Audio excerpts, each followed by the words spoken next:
killer duo who think they got away and don't realize the CCTV caught them up.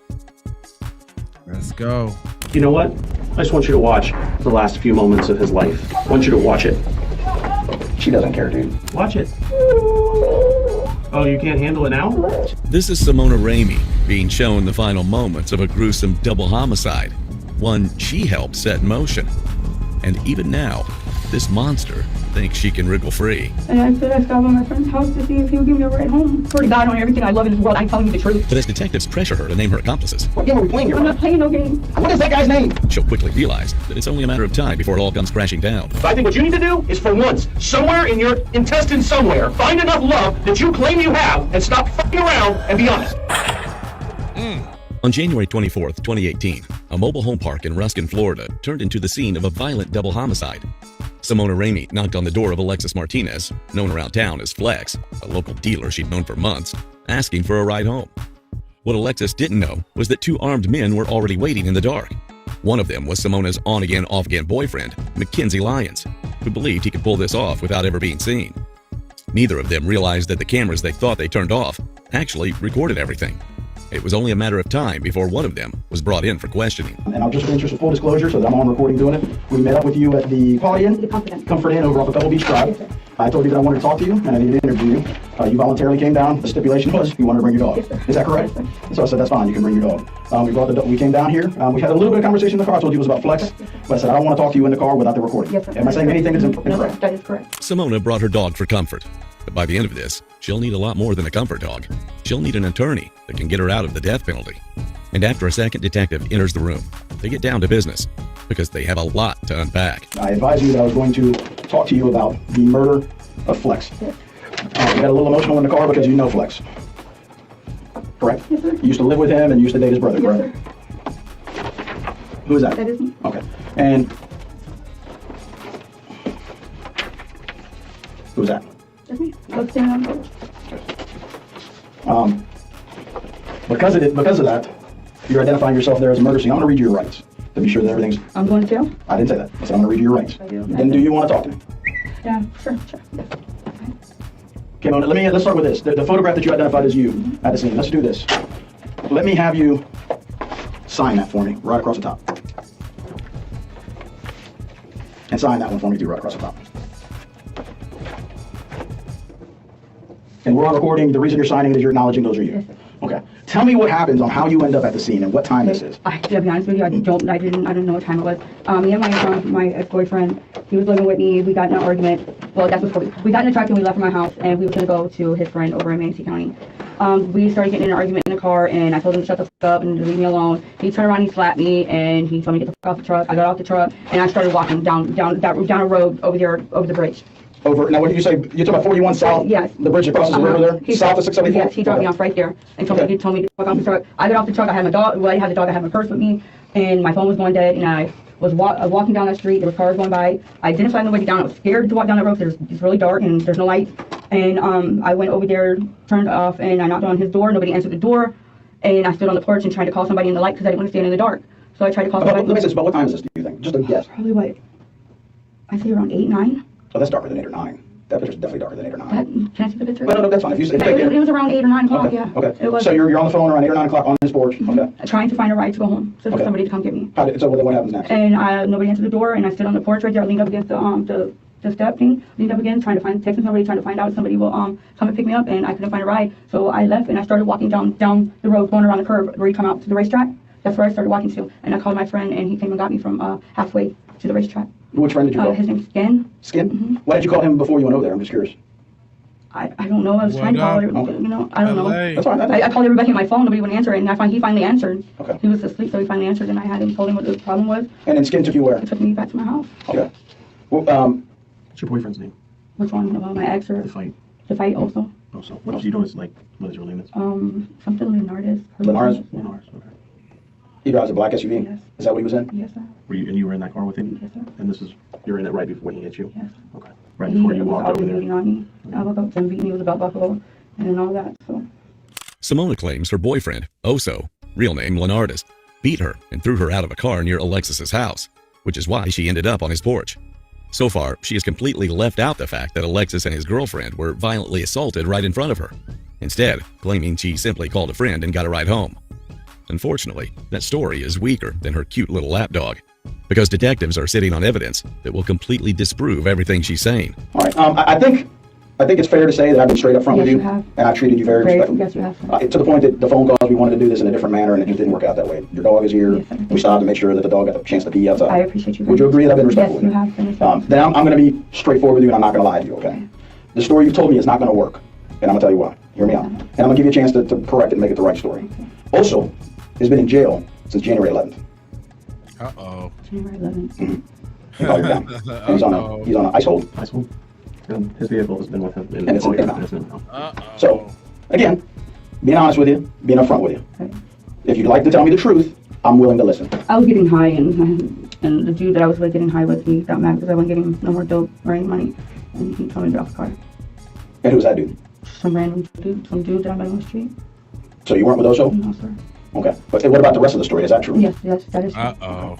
So now you've changed the story to say that you were not with Oso. You were with another guy getting high. I didn't want to tell you I was doing drugs. I could care less about it. I'm investigating homicide. Right. So I'm let's do this. a drug addict. Okay, well, let's do this. If the reason that you're minimizing and not telling me the truth is because of drugs, let me tell you up front, look at me, I got no facial hair. When I walk into a store, people look at me and they say, that's a cop. Because I don't care about drugs. I do murders, that's all we do. So if that's a concern, please let that concern go away. It's embarrassing. I don't care though. I'm not here to judge you, and I'm not here to arrest you or charge you with a charge. I don't care. I care about murders. Yes, sir. So if the reason that you're modifying, not telling the truth, whatever it is because of this, please stop and let's do it the right way, okay? So let's start from the beginning again and tell me the whole story. Okay, I met this dude, he smokes dope and... Okay, what's the first? Let's start with that. Anything. Okay. What was it that night that you were doing? He was smoking crack, I was smoking weed and ice. Okay. And ice too? Yes, Okay. sir. We was driving around and he went to go over here to go get some more stuff. He got mad at me because I wouldn't give him no more money to get more stuff. And he got mad and told me to get off the car. So I just got out the car and just started walking. I'm just saying I called bullshit on he was smoking crack and she was smoking weed only. I call all type of bullshit. Okay, and then what And happened? then I walked down the road and I tried to call people to come get me. Nobody would answer the phone. I stopped by over there to knock on the door to see if, if he can give me a ride. Nobody answered the door. I stood on the porch for a minute trying to find out if I can get a ride from somebody. And then my friend again finally answered the phone and he said that he'd come get me. And I started walking around, walking down the street to meet him halfway. So he had to come all the way. And he picked me up around before we get around the curve to the racetrack. Story attempt number 2. And still, Simona has no idea what kind of evidence the detectives are sitting on. They've given her a second chance, but she failed again. And the detective is starting to run out of patience. Like I said this morning, how long did you live with Flex and Adam? They lived with me at my house since it was May, about May 8th. Probably May, June, July. They lived with me from July to August. Of this year, past year? So from July to August they lived with you? Yes, sir. All 3 of them did. It's only 2 months? Yeah. Okay. Yeah. Okay. If I'm And, not mistaken, it was July 22nd. and you were romantically involved with Adam? It was, sort of, it was... Friends with benefits? Yeah. Okay. You guys I just were... did whatever. But you were friendly with both of them? Yes, I was. As a matter of fact, all 4 of them. Yes, I was. What, all 4 of them? Bert, Wicked, Flex. Oh, the whole family? Yes, the Dang, brothers. all Did you know Juanita at all? No, I Didn't don't know. Flex a nice kid? Flex is awesome. As a matter of fact, in the car you were a little upset. Yeah, I am. I'm still upset about the fact that he's gone because he's never done anything wrong to anybody. Yeah, right. He's a sweet. He was very kind. He's not disrespectful. Nothing. What do you think the reason was that happened? I mean, if you had to, because you're on the streets more than I am. What do you think the cause was what do you think caused that? Retaliation. You think somebody killed him for retaliation? Retaliation for what? Off of Ruth Morris. Oh, for the, Circle. okay. You think that's what it was? Is that what the streets are saying? Yes, sir. Okay. But he wasn't a violent guy. He really didn't have anything to do with that thing. He antagonized it. You think that's what it was? Yeah. Is that what you're hearing? Yeah. Okay. He antagonized it. Okay. But he was a nice kid. Yes, he was. He was awesome. He would do anything for anybody. He would give his clothes off his back for anybody. His last dollar in his pocket. He would do anything for anybody. And again, just for the purposes of the recording, when I told you I was investigating the homicide of Flex inside the car, you actually started to cry. Yeah. You were It's wrong. It He is didn't wrong. deserve it. He was only 24 years old. And you said he was a nice He kid. was. And you said that in the car. You said he Yes. was only 24. He's a nice kid. He Didn't was. cause any trouble with anybody. Let me ask you a question. If somebody knew what happened, should they come forward and tell me? Would you appreciate it? Yeah. As a friend of his? Yeah, I would. Okay. Because they deserve whatever they did. If somebody did that, they should Yeah. come forward and talk about it. Well, then why don't you tell me Just what happened? messed up with that I don't know line. what happened. Simona's third try is blaming Alexis's death on a retaliatory gang-related hit tied to another case the detective told her Alexis had no connection to. It's 3 strikes and you're out for Simona, because now the detective is about to hit her with something she can't talk her way around. I'm going to level with you again, Mona, and I think we should be completely honest with each other, and I think that's what you would want from me, correct? Yes, sir. And I've been straightforward with you, and I've been very respectful for you, okay? But look at me when I talk to you, because I want you to feel what I'm explaining to you, okay? I want you This to is your feel it. opportunity. Look at me. Give me your hand. I'm about to give you the opportunity to make things right, okay? Okay. So please take the opportunity when I give it to you, okay? Don't let it go by. Don't do it now. You hear me? You know the kid. You know, and I'm not. Something may have happened that wasn't supposed to happen, but it's not right to do that to that kid. Just because he sold some ice doesn't mean somebody gets to do that to him. I'm And let me saying. tell you another one. Juanita was pregnant. No. Yes. Oh, Uh-oh. 7 months pregnant. You have kids? no, sir. I had a miscarriage in 2020. Okay, so then you appreciate it. This is your opportunity, okay? I know you want me to be completely forward with you, so I'm going to now. I have the entire video. These are just still shots. Uh-oh. We have the entire video. Busted. What I'd like you to do is tell me why. Why? Why what? Why it happened. What happened? Why this incident happened. It's retaliation. Okay. Who's with you there? Nobody was with me. I have the entire video. Look at me, I'm not lying to you. The entire video. Now you're on camera. You're on recording. This is your opportunity to make it right. Nobody was with me. Okay. Nobody came with me. I was by myself walking. Okay, then what happened after you knocked on the door and asked Flex for a ride? He went. And this isn't at 9 o'clock in the morning?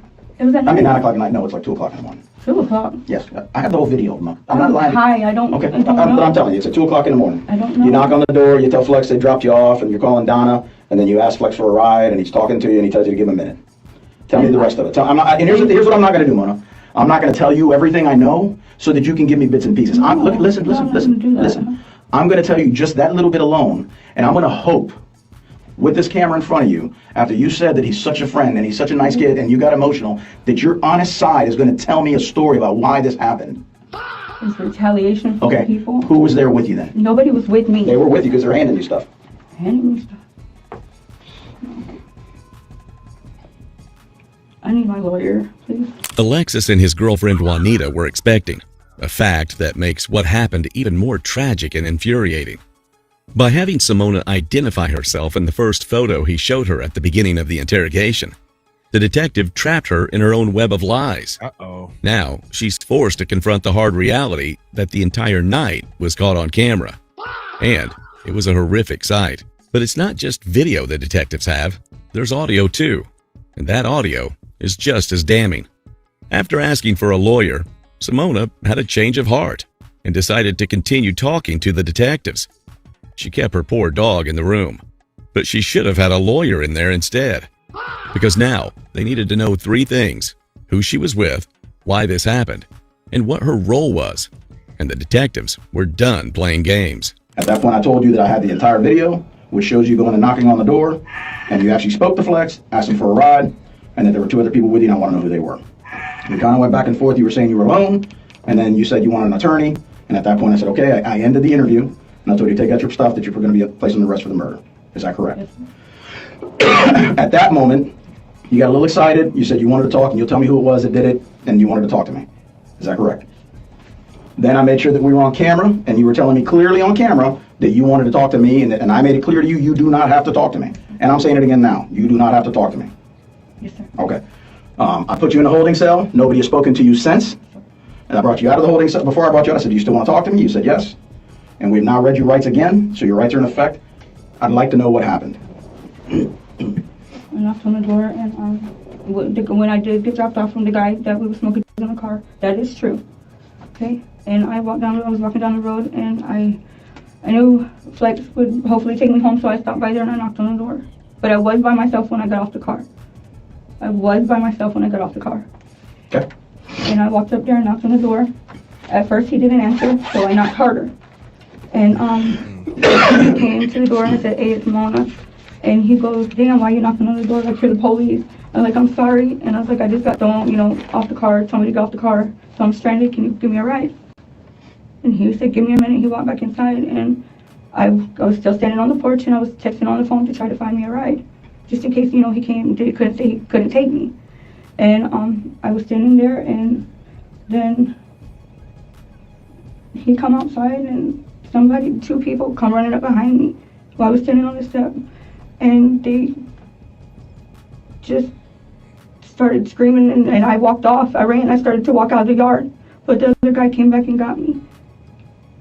Mona, I have the whole video. One thing you're not gonna be able to do, Mona, I'm gonna be honest with you. I think I've been respectful with you. Would you agree? Yes. Even so much so that I didn't want you to talk to me if you didn't want to. Right. You can't lie to me because I have the video. There's nothing you're gonna say but the truth that is gonna work here. I have the video. It's clear. Now, if you want to take the roll of dice and think that I don't have it, I even told you a tidbit of it. Now, what I'm not going to do is tell you everything I know, because then that's all what you want to do is you want me to tell you more so you can modify your story. No. Just listen. Modify your story so you can cover what I'm saying. And I'm not going to do that. And I don't need to do that. I have the video. It's all on video. All of it. And I'm going to tell you one thing, too. It has audio. It's not just video. It's audio. That's how I hear you tell Flex you needed to. Remember I told you said you're talking to Donna? I hear it on the video. I'm not going to tell you everything I have. Now, if you're going to lie to me... I was talking to Donna on the phone. If you're going to lie to me about what happened, I mean, what's the point? Tell me the truth. Give me the story on what happened. Tell me why it happened. Tell me was it supposed to happen. Tell me something, but just don't lie to me. When you lie to me, you know what you're doing? You're looking at me straight in the face, and you're saying, I know you've been polite with me, and I know you've been respectful with me, but you're too fucking stupid to know what I'm doing, and I'm going to lie to you. That's what you're doing. No matter how respectful I am to you, no matter how caring I am, no matter how above board I am with you, no matter how much I try not to trick you, you look me in the face and you say, you're too fucking stupid, I'm just going to lie to you. That's what you're doing. I have the whole video. Audio plus video equals bad news for Simona. She knows it. But still, the force to lie is strong with this one. So tell me what happens when you after you knock and you ask Flex for a ride. And Flex told me to give me a minute, so he went back inside. I leaned up against the step thing, the whole, whatever it's called. I leaned up against there and I was on the phone talking, and I told my friend that I got drunk, that I got thrown out of the car, that because I wouldn't give the dude no more dope or any money to buy any more dope, so I got stranded, and I told him I needed a way home. And I said I stopped at my friend's house to see if he would give me a ride home. Okay, so then what happened next? And then when I was standing there, two people come running up on the step. Okay, keep telling me. And they and then when they did that, I took off running around the car out to the road, and then the other guy came, and he came and told me to come back or he was gonna shoot me. Okay, then what happened? And then I had no choice but to go over there. Okay, then what happened? And then they did whatever they did inside. What? And then what happened? Bro, what are you talking They about, man? handed me stuff, and they told me to let it go. What did they hand you? A bag of dope and some stuff. What stuff? Like a tablet and some papers. And where's that at? They took it. Who's they?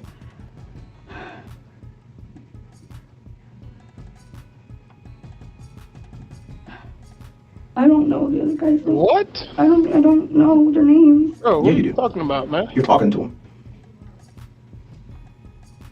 They're not strangers to you. It's all on video with sound. You're not strangers to them, Mona. They threatened me that they were gonna kill me. Okay, who are My they? family. Then the best thing for me would be to put them in jail so they can't hurt you, right? Yes. So who are they? Jamal. Who? Jermaine. Jermaine who? I don't know his last name. So how do you know him? From right around they sell dope. Some guy that you know just because selling dope goes in and... I guess they had problems from what I heard on the street. They That's had not gonna work, problems. Mona. No, I'm serious. They did have problems Okay, down Mona, on. I don't want to hear about all this stuff in the past. I want to know that night. And I want the truth of that night. The guys had problems with him. Okay, who's the guys? Jamal. It's not going to work, His Mona. name is Jermaine. What's his last name? I don't know his last name. I do not know his last name. And where'd you meet him at? I live in Waimama. They live in Waimama. His name is Jermaine, and he lives in Waimama, and he does a murder, and you're there with him. And you're helping him out, but you don't know his last name or nothing. What? I don't know. It's Stevens. I think it's Jamal Stevens. Bro, what are you talking Jamal or about? Jermaine? It's either one of them. Yes. And the last name is Stevens? Yes, sir. Who's this? Oh, last name is Sharp. Sharp. What's his first name? Uh-oh. Cracking under pressure. What's his first name?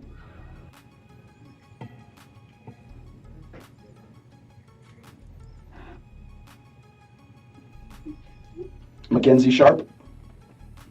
Is his last name Lyons? No, his last name's Sharp. But his first name is Mackenzie. Something like that, yeah. Okay. A minute, look at me. Mackenzie is the first name of the guy you're with. I call his name Mackenzie. Is that him? Is that him? That's not Mackenzie. What game are we playing here, I'm Mom? not playing no game. What is that guy's name? Mackenzie Sharp. Is this the guy that you're with, Mackenzie? I'm with Kenzie. Okay, is that him? No, that's Is that the person who was at the house? No. The guy that you're with is the person at the house? Yes or no? about, man? Okay, then what is this guy's name? You're playing games. It's ridiculous. She might be scared, but I'm sure her poor dog is absolutely terrified. She's made up the name Jamal or Jermaine to cover for the third accomplice, but she knows exactly who Mackenzie is. Straight up. It's Mackenzie Lyons, another one of her on-again, off-again lovers. She and Mackenzie made a plan to rob Alexis. It was simple and very stupid. Simona would knock on the door, and Mackenzie and a third accomplice would jump out of the shadows and rob him at gunpoint. The horror that unfolded after that, which was documented on both audio and video, would sicken just about anyone and reveal that Simona was more than just the bait in a robbery gone wrong. Okay. So, Jamal Stevens or Jamel Stevens or whatever it is, you don't know, him and somebody else who you don't know, come up and they do a murder and they're bringing you stuff. Why didn't you leave? Because I was scared they were going to shoot me when I ran off. Is that what, but why didn't you say it? That's not what you said though on the recording. I'm recording. You see, this is the problem. You don't believe me. I believe you. No, Yes, you don't. yes, I Otherwise, do. you wouldn't be trying to say what you're saying. I swear to God on everything I love in this world, I am telling you the truth. You wouldn't be saying what you're saying if you knew I could hear what you say. Because what you say is not matching up with what you're telling me now. Telling you. Them people threatened to kill me and they told me, I went to go run off to What? leave, but the other one came back to Mona. get me and told What are me. you talking I've sat about, here man? very quietly, and I've listened, and all that stuff. And at this point, this is you attempting to portray yourself however you want to be portrayed. If you want to be portrayed as a listen to me, as a liar who has no remorse over anybody getting killed, a man who you love, a woman, her unborn child, if you want to be portrayed like that, then continue on with this line of bullshit. Here's the deal. You say something along the lines of either that fat whore or kill that fat whore. That's after he hands you all the property. That's before you go around and start picking up shit in the fucking front yard. With your light on your So Mona, do me a favor. Do me a favor, Mona. You paint yourself how you want They to. told me to go do it. Who was it? Who was it? Mona, look at me. Look at me. Who was it? They're gonna hurt my family. Mona, look at Then me. you want me to get them off the street then? Mona, look at me. Then you want me to get them off the street? Uh-oh, there go the tears. The tears. If that's your concern should be to get them off the street. You're putting your family in more danger by lying. That's a problem. That is something you have to understand. And think about this, Mona. Give me a second real quick. Think about this. You're going to go to jail for this. They're going to know you're in jail for this.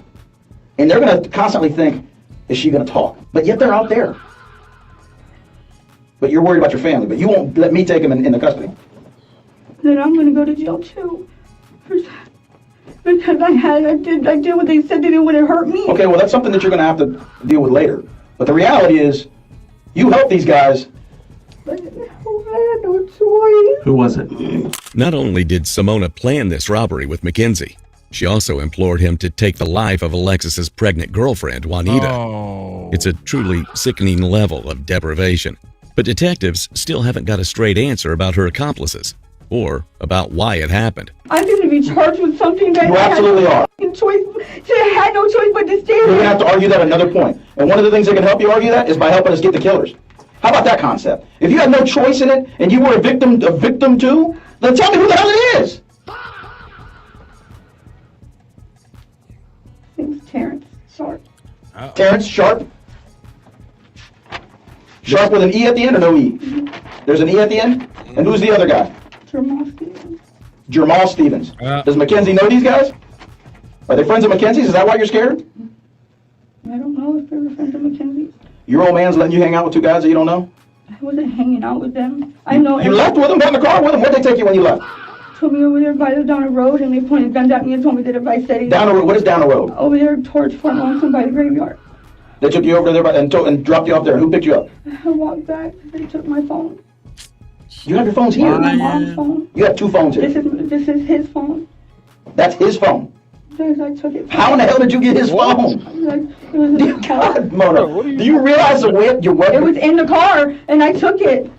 But you were so scared of them, they pointed it, but you took their phone. I took their phone. And you didn't call anybody. I tried to. The phone was dead. You didn't. No, you didn't call anybody to say, "Hey, these guys." The phone's dead. It's been dead. Mona, this happened Wednesday night.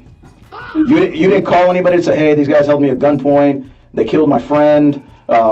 They made me help them. They put this stuff in my hand." None of that happened after it happened. This is my old man's phone. That's not what I'm asking you. What I'm asking you is, My old man's phone. after this happened, you went home, you talked to your mom, you didn't come into this office, you didn't tell anybody, "Hey, these guys." No, because I was scared. Okay. What's the other guy's name? The guy with the mask. Jamal. And you know him so well that you knew it was him just by his voice. Yes, because. Now hold on. You didn't expect him to be there, you didn't know he was going to be there, but you know him so well by his voice that you know it was him. Or you went up there with him. I didn't go up there with them. Just real quick, I'm going to step out for a minute, and I'm going to check these two names to see if these people exist. And at that point, I'm to the point of being done.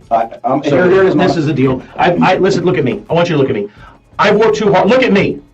I've worked too hard on this for Flex, who I give a f*** about, who you don't, and I don't even know him. Yes, I do care. I'm not going to listen to you lie anymore. So I'm going to find out if these people exist, and I hope to God that they do. But I think what you need to do is, for once, somewhere in your intestines somewhere, find enough love that you claim you have, and stop f***ing around and be honest. Very soon, the detective will come back and open the laptop that's been sitting on the table this whole time. And he will make her watch what happened. Video showed how, when Alexis came back outside after Simona knocked on the door, he was attacked from behind as he screamed and ran through the yard. The fight moved inside, where they subdued Alexis and finally forced him and Juanita inside their bedroom, where the situation turned tragically fatal. You say you're a victim. But every chance you get to tell the truth, you lie. You lie. And then when we prove you're lying, then you change the story and modify it a little bit more. Well, we ain't doing that anymore. We ain't modifying any more statements. We're not doing it. You're going to look at that camera, and you're going to let everybody know whether you care or not care. I do care. Okay, I care of my life. Okay, well, you know what would help you if you're in fear of your life? Would be getting them off the street. But you ain't helping with that either. You've given 5 different names for these people. And something tells me it was your boy that just drove by in that SUV when we were at the hotel with you. They're watching me. I'm sure he is. He came back to the hotel. He was at the store. He comes back to the hotel, and we're sitting in the parking lot with him. And he looks. He's like, "Oh," so he takes off. I want you to watch it. She doesn't care, dude. She doesn't care. Watch it. Listen to it. Hold on. Begging. Watch it. Oh, you can't handle it now? She doesn't care, dude. No, you don't. Then who is it? Tell me who it is right now.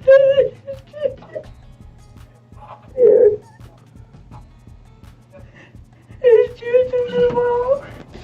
What? It's Jamal. Jamal and Jermaine? Jermaine. Jermaine what? Steven. And who else? And who else? Oh my God. Jermaine Stevens and who else? Terrence Sharp. Terrence Sharp doesn't exist. I know it doesn't. Yes, it does. I know it doesn't. Yes, it does. Should give you the real names? Terrence. I've always called you. Everybody always called you Terrence. Let me ask you this, Mona. They don't never give you the real name. Mona, let me ask you this. You got. Oh, you just missed him getting a couple drinks for you. Oh my God. Oh, yeah, do that. I think before I say something, I want that to be shown. Yeah, so he's got his Gatorade. He's got a Gatorade for somebody and a Dr. Pepper. On his way out the door.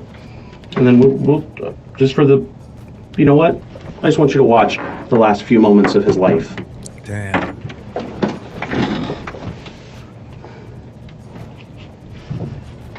Did he already grab the drinks? Yeah. Okay. He's about to go out the door.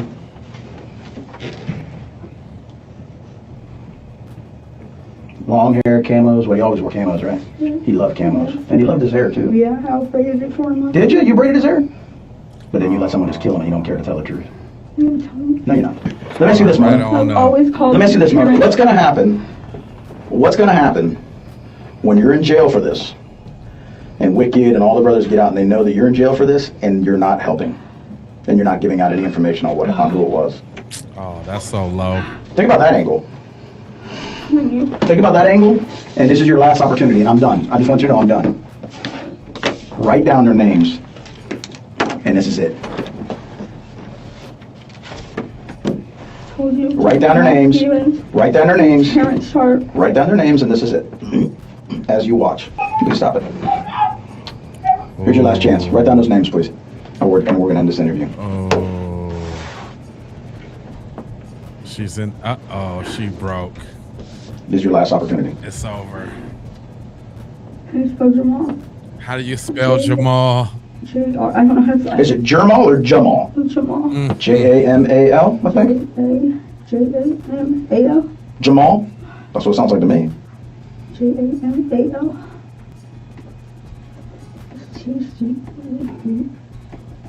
Right? How do you spell Stevens? I'm in reaction 88. If that's how, if it, Stevens? Stevens. This one. T-A-R-E-N-C-E. T-A-R-E-N-C-E. S-R-P.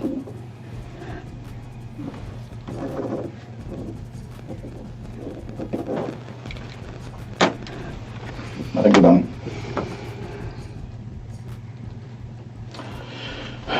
I'm done listening to anymore. Damn. She squealed. Jillian Squillian. Ooh. So I got another one for y'all, right? This one is a killer teen who has no idea that he confessed on camera. Let's go. It's good, money. What you up to? Hiding from the cops? Whatever. Getting inside this car is 19-year-old Liam McAtasney, unaware that he is being recorded. Just days ago, Liam's best friend, Sarah Stern, mysteriously went missing, making Liam the last person to ever see her alive. What's going on with her? Like, how's she been acting lately? I wish I could tell you. In the past, she has tendency to have self-destructive behavior. Liam believed that he had planned out the perfect homicide, covering up his tracks and evading authorities. But as the secret confession continues, it will hold answers to where Sarah is and what has happened to her. So this is a movie. Yeah, I got the FBI. Were they questioning? A lot. About what? Killing Sarah. Sarah's whole deal was right there. But you can't blame me for doing this, right?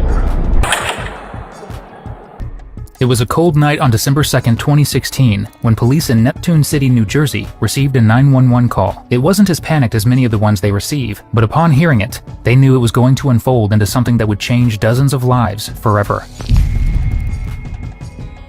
There's a car that's abandoned. It's off to the side of the road. The abandoned car wasn't just sitting anywhere, it was along a bridge. And when officers looked inside the vehicle, they were met with something even more concerning. The keys were still dangling from the ignition. Hello? Oh, my bad, my bad. There was nothing but a locked room and Sarah's dog, Buddy. 2016, when police in Neptune City, New Jersey, received a 911 call. It wasn't a— Hello? Damn.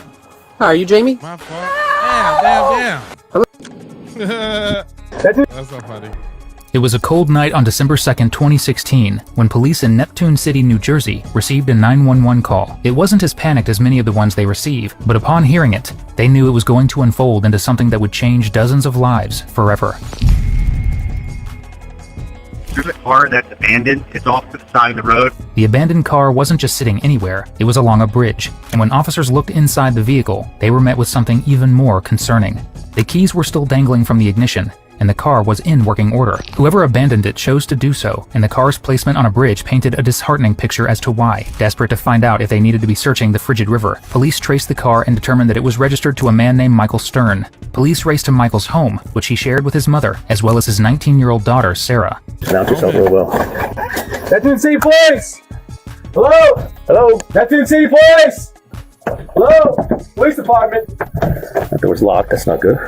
But after a thorough search of the home, there was nothing but a locked room and Sarah's dog, Buddy, to be found. Unsettled, police managed to actually get in contact with Michael, who revealed he was in Florida and that 19-year-old Sarah was the one using the vehicle. They had to deliver the horrific news to Sarah's father, that they believe Sarah may have parked on the bridge and leapt into the icy water below. Police immediately began searching the water, risking the lives of dive and search teams as they combed through a raging river that was just 38 degrees Fahrenheit, cold enough to cause a loss of motor function within just 4 minutes. But ultimately, they were left with nothing. Sarah was nowhere to be found. They had no body, no note, and no answers. So they decided to go to the last person who saw her childhood best friend, Liam McAtassi. Uh-oh. Liam. You're Liam? Friend. You got a second? Can I come in and talk to you real quick? Yeah, no problem, boss. Is Sarah here by chance? No. When was the last time you talked to her? I was with her today. What time? Before I went to work. So it was earlier today? Yeah. When was the last time you had any kind of contact at all with her? Turn some light on if you don't mind. I mean, we went to get food today. You went to work at what time? 4:30. Okay, so you haven't talked to her since 4:30? You have a cell phone you can reach out to her on? I actually haven't been able to find my cell phone. Liam and Sarah did indeed get food the night prior to her disappearance, which is at least one thing Liam is telling the truth about here. The two were captured on surveillance footage pulling through a Taco Bell in the mid-afternoon. Since dropping her off at her house, Liam claims he hasn't seen her and hasn't talked to her because, conveniently, his cell phone is MIA. Alright, so you haven't been able to tell you don't know where your cell phone is? Nah. Yeah, I don't think so. Alright, keep looking for your cell phone, man, because we're trying to find Sarah. What was her mindset last time you talked to her? I just know she's been trying to get away. She told me she's going to Canada. Trying to get away, okay. Canada, she's been real depressed lately? Her dad is crazy. Okay, and then she's dealing with the loss of her mother. Her dad's in Florida right now, right? Her dad, yeah. He's coming back today, I guess. I don't know what time it is. Where's the grandma? Grandma's actually sick. Where's your grandma at right now? She's not at the house. She's staying with some family member. Liam is the best point of contact law enforcement have right now, because he and Sarah have a close bond spanning their entire lives. The two met when they were 6 years old, and throughout elementary school, middle school, and high school, the two forged a seemingly unbreakable friendship, one that was strengthened by hardships Sarah faced. In 2013, her freshman year of high school, Sarah lost her mother to cancer, leaving her and her father as the sole remaining members of their family. The loss was devastating for Sarah, and as police will eventually learn, it put forth a motive for her disappearance that they never saw coming. Uh-oh. So it was yesterday at maybe 2 o'clock. Yeah, between 1 and 2, we went to Taco Bell. Let me ask you, did you have your phone on then? I did actually, yeah. It wasn't until I went to work that I realized I didn't have it on me. I've been friends with her since first grade, so we have a pretty good friendship. What's going on? Just give me what's going on with her. Like, how's she been acting lately? The same? Different? No. Liam, you've known her since first grade, you said. Yeah. Has she been different than normal lately? Well, and for how long? In the past, she has had a tendency to have self-destructive behavior. Oh, I actually know that. How long ago? Years ago. And what was it that she would be self-destructive? That sounds It like was over BS. something her dad did. I'm not too sure because it was, I think it was my freshman year, sophomore year of high school. I'm in my second year of college right now. 4 or 5 years ago. But I remember being with my girlfriend. She was completely obsessed with my girlfriend. And something happened with her dad. My girlfriend had to leave to go take care of her because she was saying, if you don't come here right now, I'm gonna... So she's made comments like that. Yeah. Liam implies that Sarah has struggled with her mental health, yet he was the only one to say that about Sarah. In fact, most people who knew her believed that she was in a great place mentally. She was a talented artist and lived by her favorite motto, practice reckless optimism. We need your help finding her right now. There's a lot of things going on. Like I said to you before, we have a lot of resources out there, and we need to find her and make sure she's safe and okay. And this is why I'm really hammering this home to you, Liam. You're young. I want to make sure you get how important this is. This young girl is off the grid all of a sudden, and nobody knows why. And you were basically the last person that had any contact with her. I completely understand that. So we're trying to get a little time frame, more of a time frame. Yeah. I just want to let you guys know that I'm intending on pursuing a career in law enforcement. Yeah, we've talked about it. Stop smoking. Liam goes on to claim that Sarah repeatedly stated she was going to move to Canada. When police ask if she's ever said anything explicitly about wanting to harm herself, he says no, but has a very convenient suggestion about what moving to Canada might have actually meant. Honestly, this Canada thing could just be her telling me without telling me. Armed with, frankly, not much more information, police continue to search for Sarah to no avail. Desperate for absolutely any leads, police bring Liam back in, not necessarily looking at him as a suspect just yet. But that's about to change. How long have you known Sarah? First grade. Since first grade? Yeah. I was actually homeschooled until 7th grade, but we went to CCD together in Bradley Beach. Okay. That's where I first met her. And what's the extent of your relationship?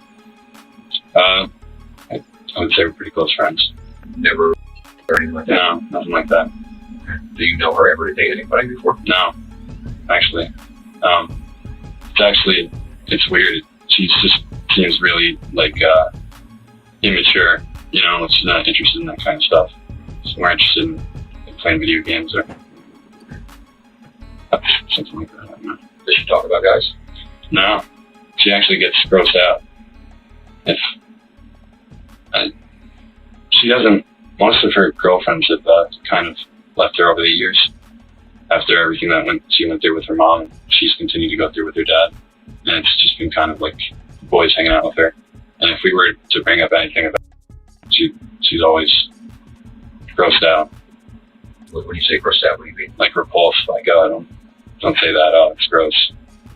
Anything about it. One of the most immature people we've ever covered is calling someone immature because she wasn't interested in intimacy when she was surrounded by boys like him. Can you really blame the girl? And if you enjoy killers like this, realize they're not winning an Oscar, subscribe and check out our Spotify where we upload podcasts every week. She went to Brookdale last semester and she just didn't even sign up for classes. Not last semester. Yeah, last year she did a full year of school, and this year she hasn't even registered for classes. You know why? Canada, I guess. She's just been saying she needs to get away, go to Canada, get away from her dad. Brock, I hear you. Is she in Canada? I couldn't tell you. I can honestly tell you that. I'm one of her closest friends, and I have no idea why she wouldn't tell me anything before she left. Like the last time I said goodbye to her, it was just like the other day. Like, see you later, I gotta go to work. Nothing. She didn't say anything. But that week, many of her relatives had been over the house, and I think her name was Michelle, or I don't know, started with an M, but I just remember hearing Sarah say, this might be the last time I see you because I might be in Canada by the next time. Yeah, right. Something along those lines. Who did she say that to? It started with an M. It might be Michelle, it might be Michaela. Who was that? It's her Aunt Shirley's daughter. Aunt Shirley's daughter? Yeah, that's what I know. What kind of things aside from that incident has she spoken to you about her dad? I know that when her mom died, she had money that was supposed to go to her, and her dad took that from her. It's kind of been the big thing over the years that she's always said. The dad took money from her, dad took money from her. She definitely had some trust issues because over the past few weeks, she's been just packaging things up in containers and moving them to other people's houses. I had spoken about going to Canada with her over the past few weeks, but that was just kind of for emotional support, I guess. I didn't think she would actually go through with it. But this whole Canada thing was just trying to escape the situation she was in, I guess. Her dad. Hella sus. There's a lot of people, a lot of police officers from the state police, to divers, to us, to the other detectives that you met over the weekend, trying to find Sarah. Yeah. There's a lot of resources involved here.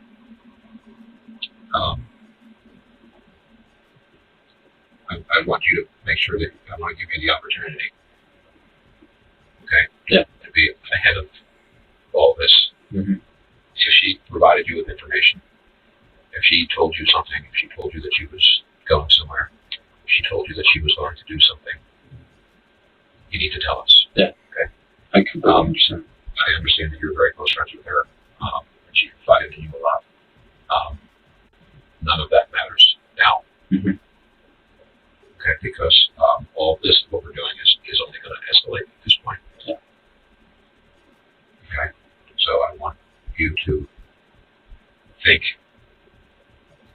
very hard, okay, about your conversation. Take as much time as you need. Mm-hmm. I want you to think about your conversation that you had with Sarah on Friday. Mm-hmm. I want you to put yourself back in her house with her. I want you to think about what the things that she said to you.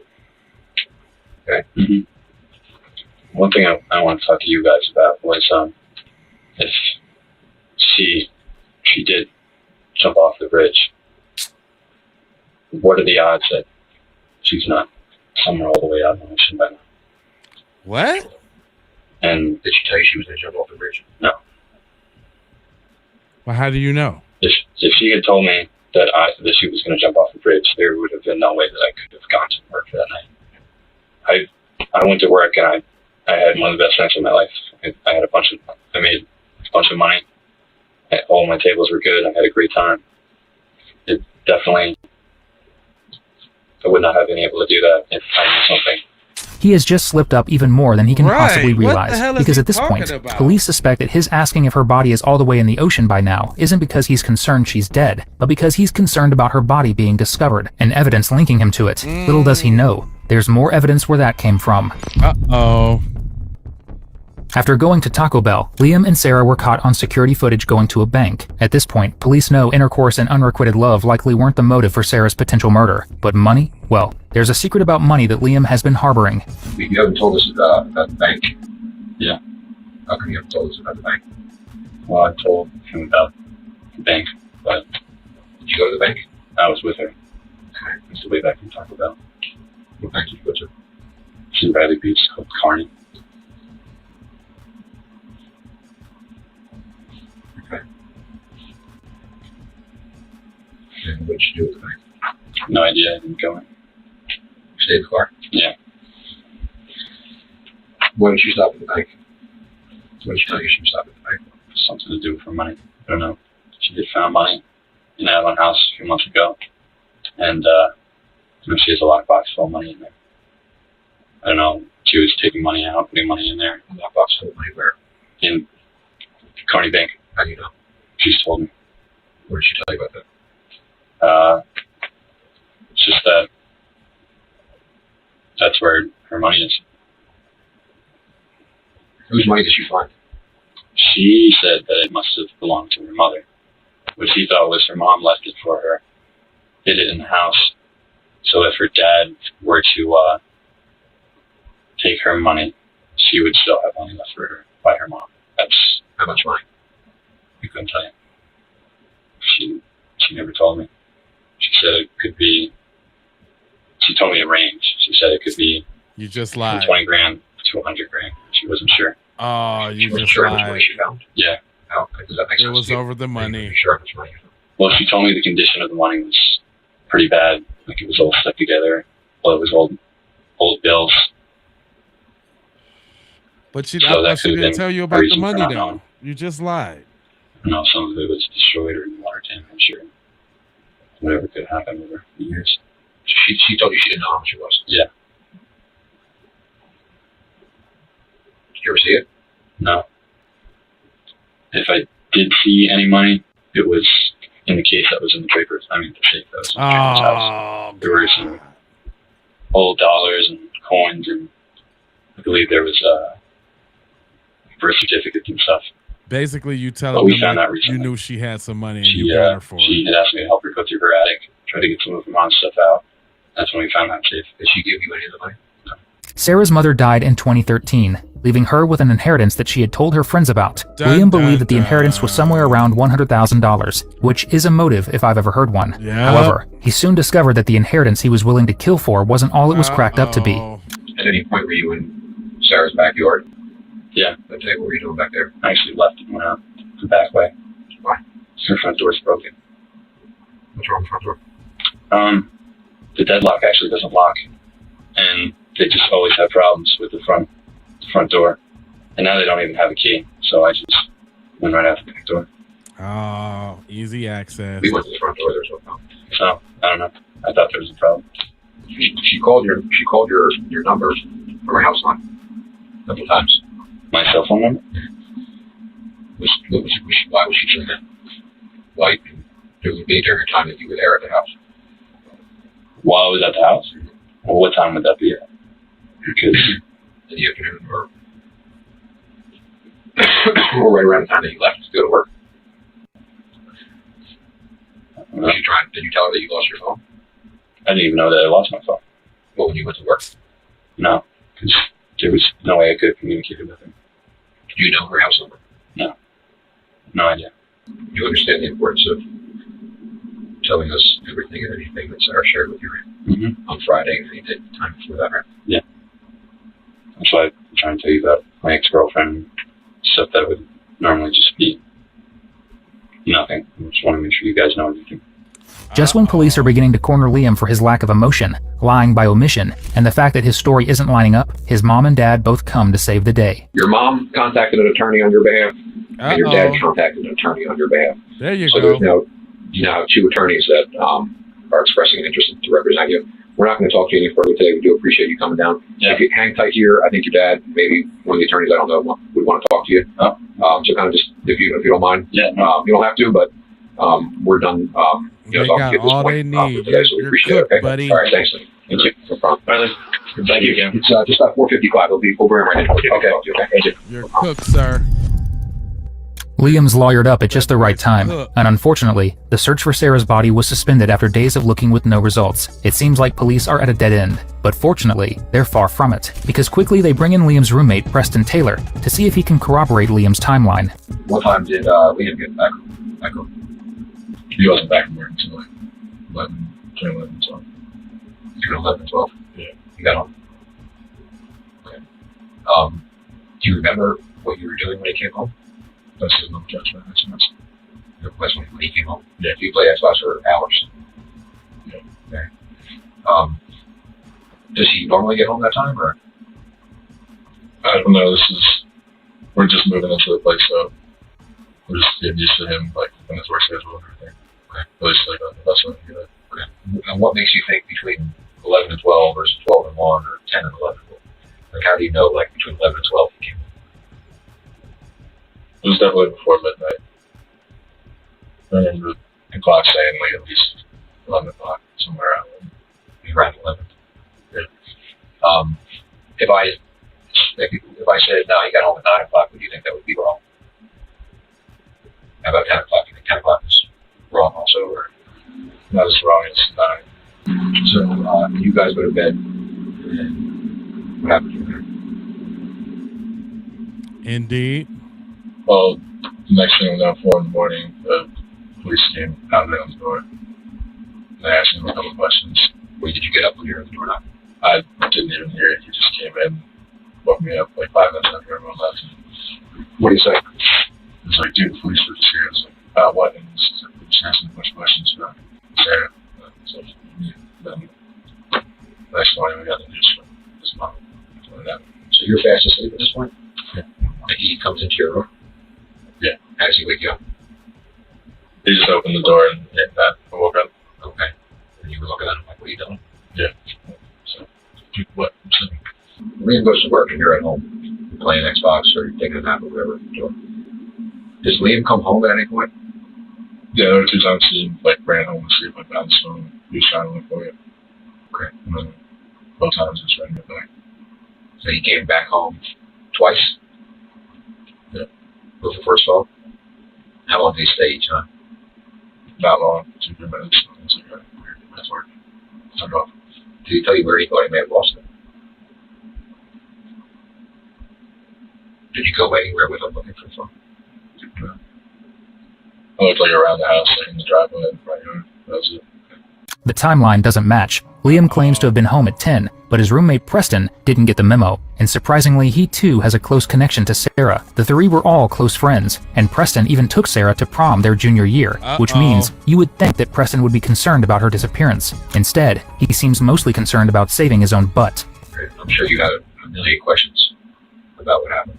So I would imagine if there's any reasonable person, friend, whatever, family member, you probably ask. Million questions, right? What kind of things did you ask? Well, once thanks for the jewels. Investigation, Yeah, you got called in for another round of questioning. I asked him, like, they don't ask you for another round of questioning for no reason. Like, you gotta tell me, like, if you know something, like, you can trust me. And just stuff to it doesn't know anything. Not for him. What did he tell you? So, police have been asking a lot of questions, but he really doesn't know anything. Okay. What did he say about the police asking questions? Not much. Did he tell you the police are asking questions since we're trying to find Sarah? Yeah. I mean, like, I understand. He trying to be a good homeboy. He trying not to snitch. Yeah, that's what we're doing. We're not. You guys are friends with Sarah. You guys speak to Sarah and hang out with Sarah. It's very difficult for us to find Sarah wherever she is without talking to the people that are closest to her. That's why you're here. That's why you talk to Liam. We all just want to find you. And the way we're going to find her is talking to your friends, talking to your family, talking to people that know her. Right? What did Liam tell you about his day that he spent there? So nothing really turned out of the ordinary. What did he tell you they did? Didn't really share any details. I didn't ask him. Why would you ask him? Aren't you interested in knowing?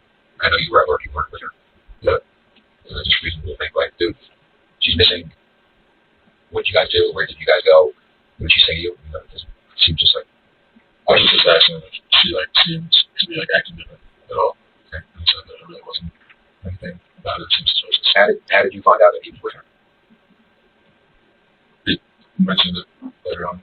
And, What did he tell you? that person sounded it. He didn't tell you on Friday when Hey y'all, this not hearing the damn audio is making me sick. So I'm finna like fast forward a little bit, and we're gonna get to the end of the story, but I'm gonna play a whole nother one where the interrogation ain't so low.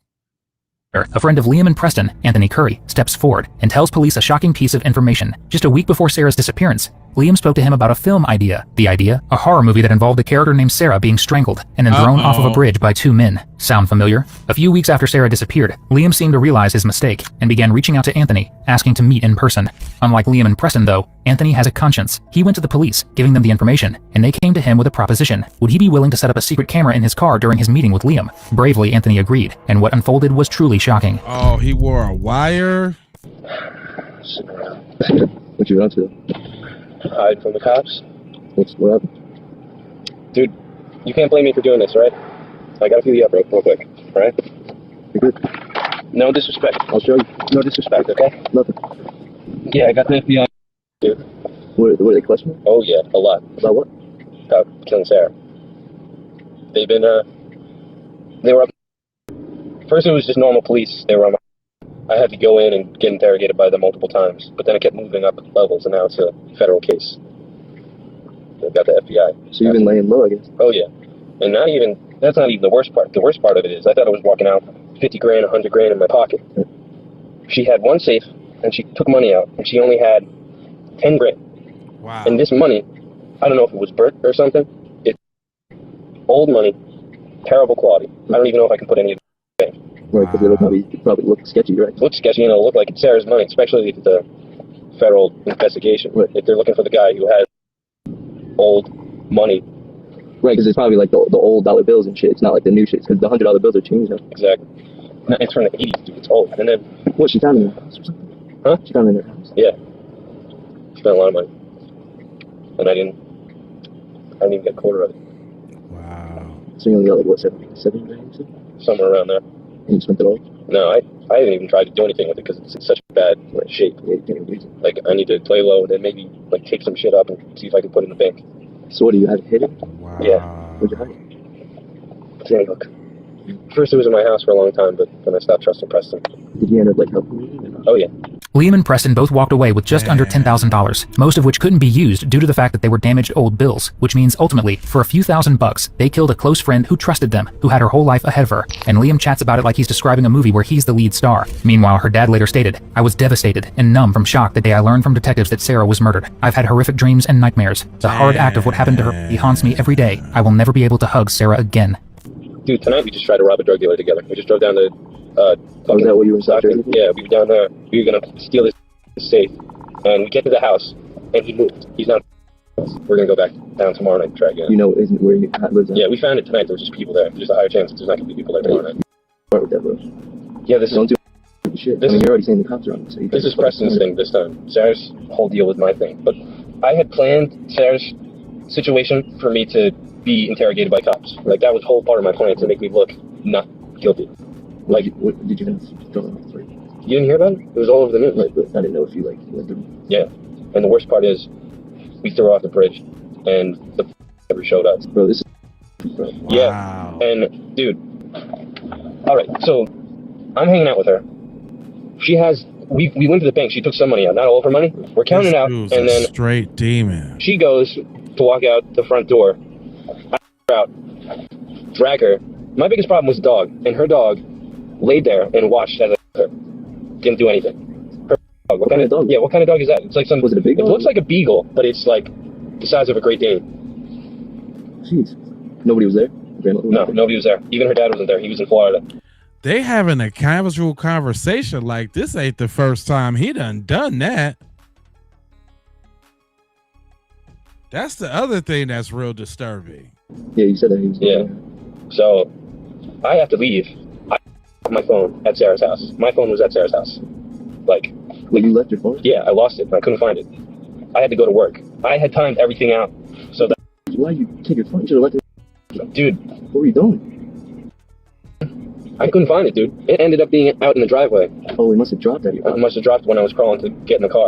But I'll drag her into the back, put her in the bathroom, and then I had to go straight to work. So Preston came over, took the body, put it in the bushes, and then I was at work. I had a full night of work, except I left work a couple times, which looks sketchy. I look for my phone though, which is a reasonable thing to do. Yeah, you gotta look at your phone. Yeah, you can't. Which is kind of like me losing my phone is kind of a good thing because the cops are like, oh, he's hanging out with her. He lost his phone. He's going back and forth between his house looking for it. And then I get off work that night, go straight over. Preston and I go over to her house, take her safe, bring that over to my house before we do anything. Then we take her by the bushes and drag it over to her back fence, and I crawl, get into her car, and I back up. There's a security camera across the street, so I had to act like her. I watched her every time she backed out. She does the same thing, so I backed out exactly like she did and drove off. Put her in the trunk.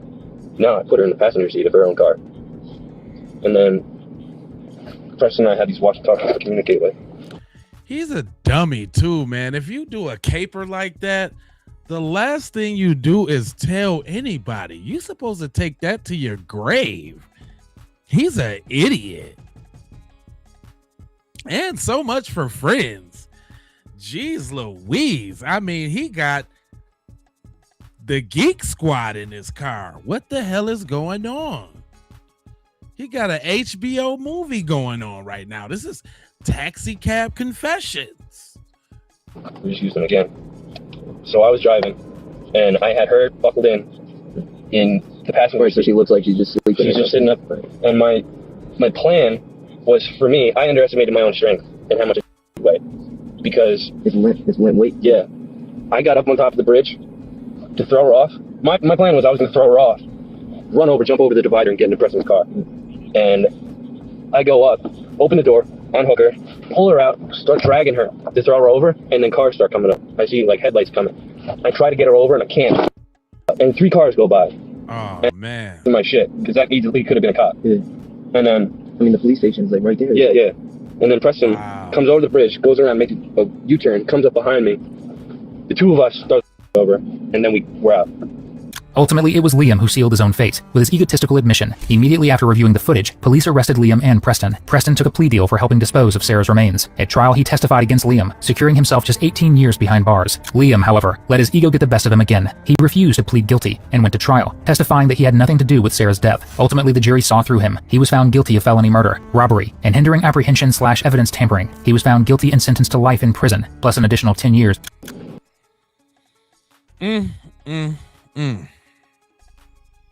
Dang, man. Y'all was looking in the face of pure evil. And he just seems like a regular dude. That seems like the regular dude that'll be like at the water cooler at the job, you know?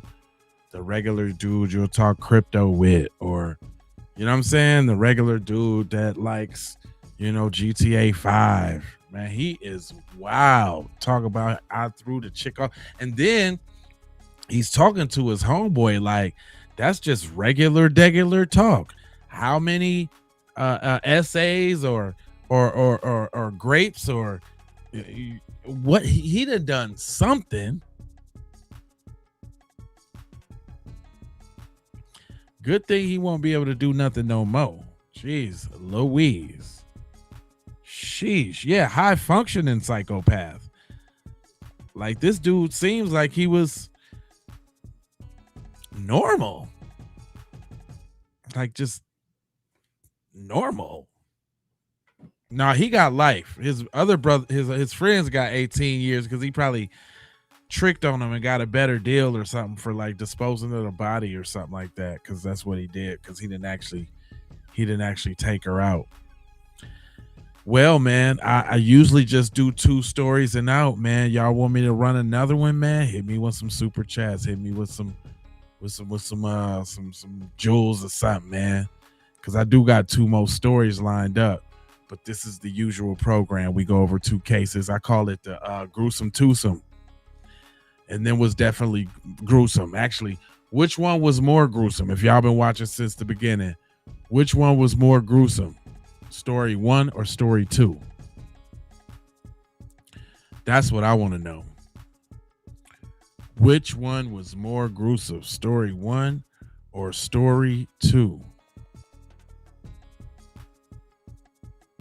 All my mans looked out for me. Thank you, Johnny. I appreciate you, Bucko. My man's Johnny looked out. Welcome to the channel, sir. I do this every night amongst other things, you know.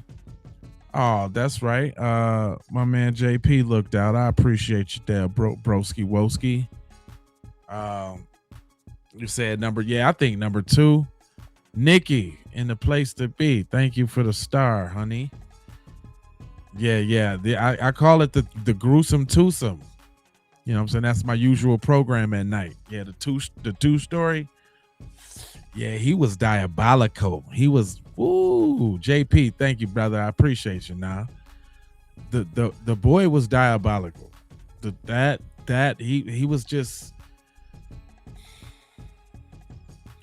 overtly, blatantly, non-apologetically evil. Like I'd like to know the villain origin story of that guy. I'd really like to know what he actually came up through, what he done been through in his life, what pushed him to that point. That one.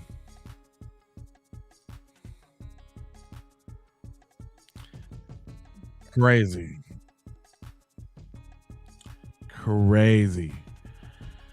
All right, y'all looked out. I appreciate y'all. Oh, my man, JP, yeah. Oh, look, super chat. I ain't even see that. Thank you there.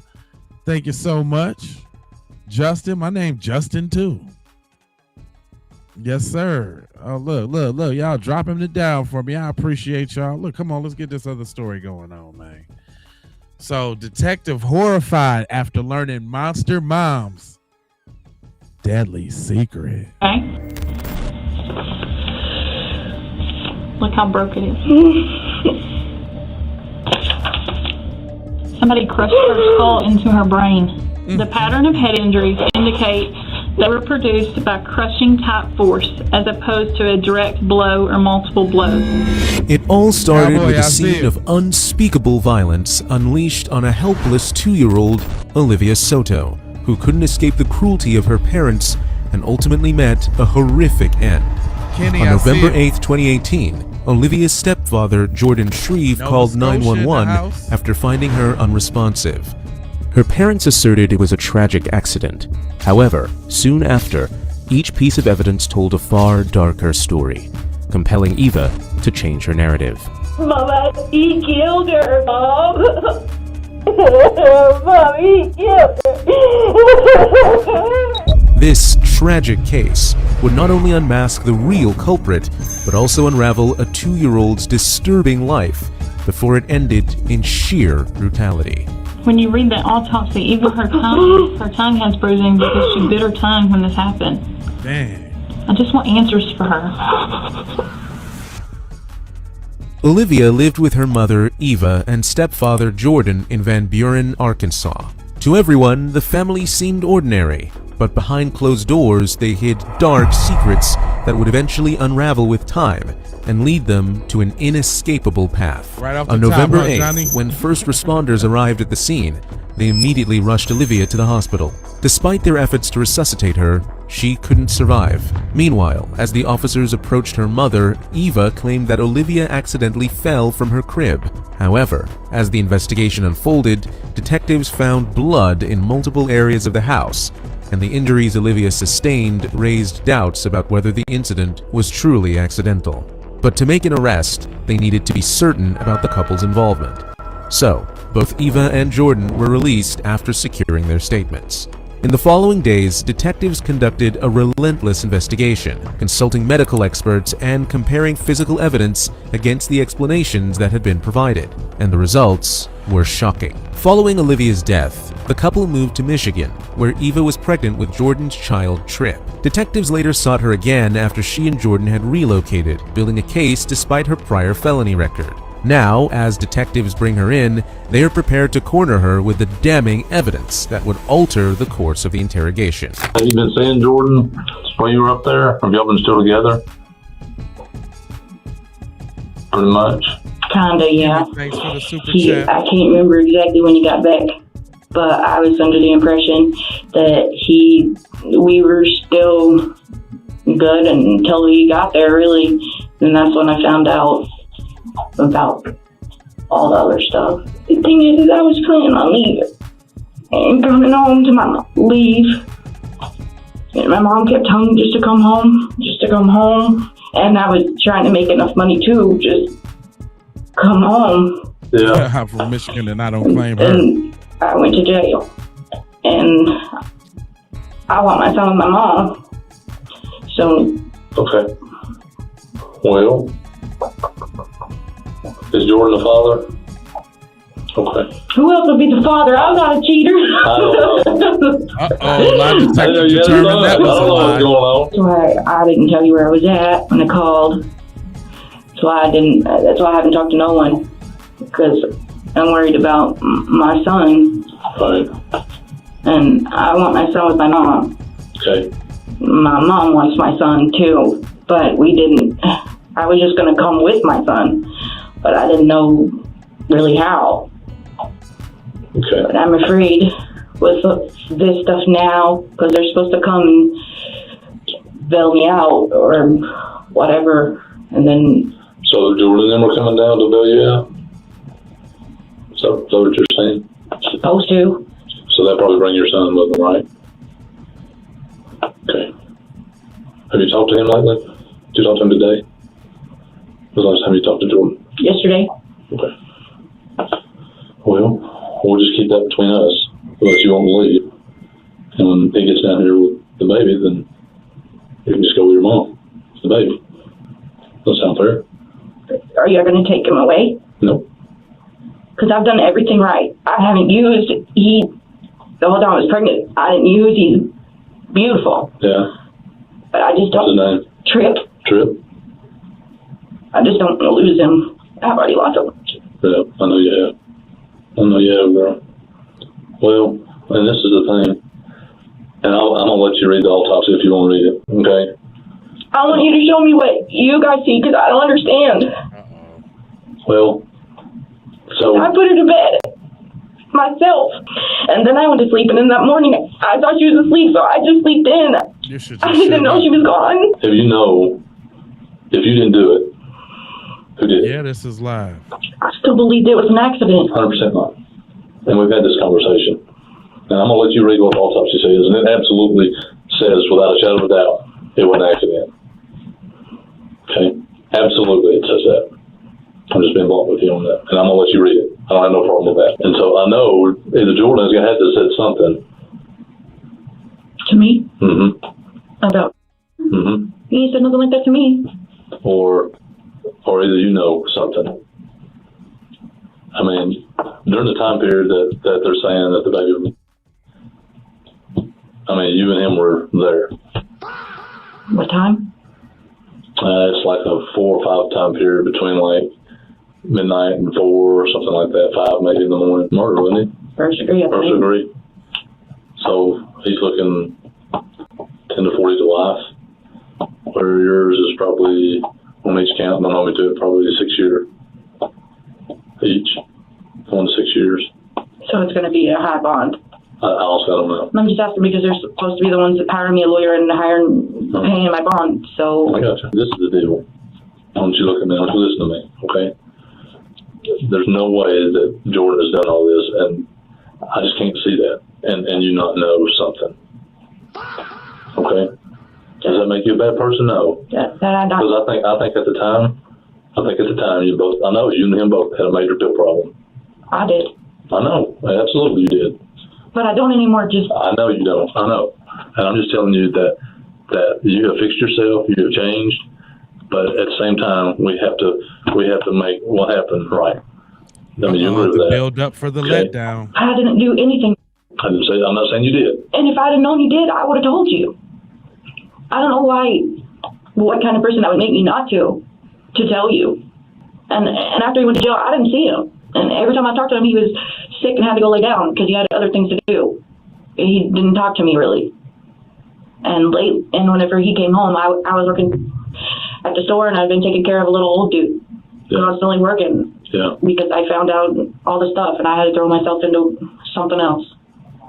I'm telling you, him and his mom don't talk to me about it, and whenever I do bring it up, it's shut down. Eva portrays herself as a concerned mother, claiming that she has done everything right for her children. However, as the detective questions her about the horrific incident, her statement eventually contradicts her claim. She not only dodges the question, but her concern also shifts from her daughter's death to the charges against her and how she would secure bail. Despite the detective confronting her with autopsy results, Eva sticks to her narrative that the incident was accidental. Unbeknownst to her, detectives have uncovered incriminating evidence that appears to paint a different picture from what she has told them so far. Looking back at that night, what was your condition? What were you? I mean, I know y'all been taking pills, and I know you were taking pills that next day. Mm-hmm. Right. Mm-hmm. That night, I slept most of the day, and I slept the night. The day before? Because I wasn't feeling good. And we went to the doctor, and then we got the prescription for, we got the prescription, and I got it was some kind of steroid, something that the doctor prescribed. Yeah. But I was asleep. I didn't even wake up to do anything, pills or anything, so that goes over my head. It's like a video that You're plays. lying. Yeah. But then I went back to sleep. And then in the morning she was gone, but I didn't know. I thought she was still asleep, so I went back to sleep. Well, he told us he checked for breathing and pulse, and there wasn't nothing. And he told me when it all happened, and I kept trying to tell him that there was something really wrong. Mm-hmm. He put his hands on her chest like this, and told me to calm down because there was a pulse. And then whenever I picked her up, I laid her down on the couch on her back. So I could go figure out what happened. And then I turned on my heel, and I realized that my shoulder was wet. So that made me turn back around. And he was on the phone with 911 or whatever. And that's whenever I seen the on her lip. And then I screamed at him because I was further away from her than him to flip her over and hit her on the back because I thought maybe she was choking. And he flipped her over, but he was barely touching, patting her back. What? So, and that's when he hung up the phone what are you talking about, man? The ambulance people, so he could do what I told him to do. And then I pushed him out of the way and hit harder on the back to get the stuff for whatever out of her throat. Oh, yeah. And then You're done. he felt for a heartbeat again and told me there was a heartbeat. And I kept telling him there wasn't. You're done. And that's when I screamed for him to call 911 again, and he did. And then and then I was holding her. He told me he had to take those people home. I told him that he probably shouldn't. Seth, good looking on He said the I had to take jewels. these people home. And he left. I took Olivia back into the bedroom, laid her on the bed on her back, trying to figure out where she was, or definitely where she was. And that's when I looked at her little mouth, and that's whenever, when I was holding her while he was on the phone with 911 the second time, I took her back to the bedroom. But when I got a hold of 911, I talked to the lady for maybe 30 seconds, and then I seen the shoes in the door, and then that's when they came in. Yeah.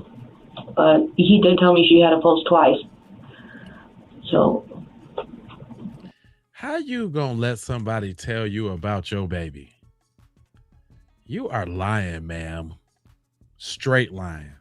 I don't know. He says he thought she was going to go to the hospital. Why did y'all go back to Michigan? Because the lawyer said that was the best thing to do. What did you think about it? I didn't want to go because my family's here. But I was under the impression that was the best place for us to go. They paid him $100,000, so I thought he knew what he's talking about. And then when we came back, my main reason for coming back is because I did miss Olivia's funeral, and I still haven't seen her grave. But I was going to go that day and see her grave. Victim. But then Jordan got arrested, and the lawyer told us to get back to Michigan. Now she's the victim. And then I didn't come back at all because I was under the impression that I wasn't allowed to come back to Arkansas per the lawyer. He's not your lawyer. But he said that... You know what I'm saying? I know, but I don't know if any of this really happened. I'm just telling you what I was told. I was told, mind you, I'm really scared about Tripp, so I don't really like to bring his name up, but I was told with him. And I had insurance and everything in Michigan. But at first it was, I couldn't come back and live with Jordan because I was pregnant with Tripp and I had Michigan Medicaid or whatever. And my doctor was in Michigan.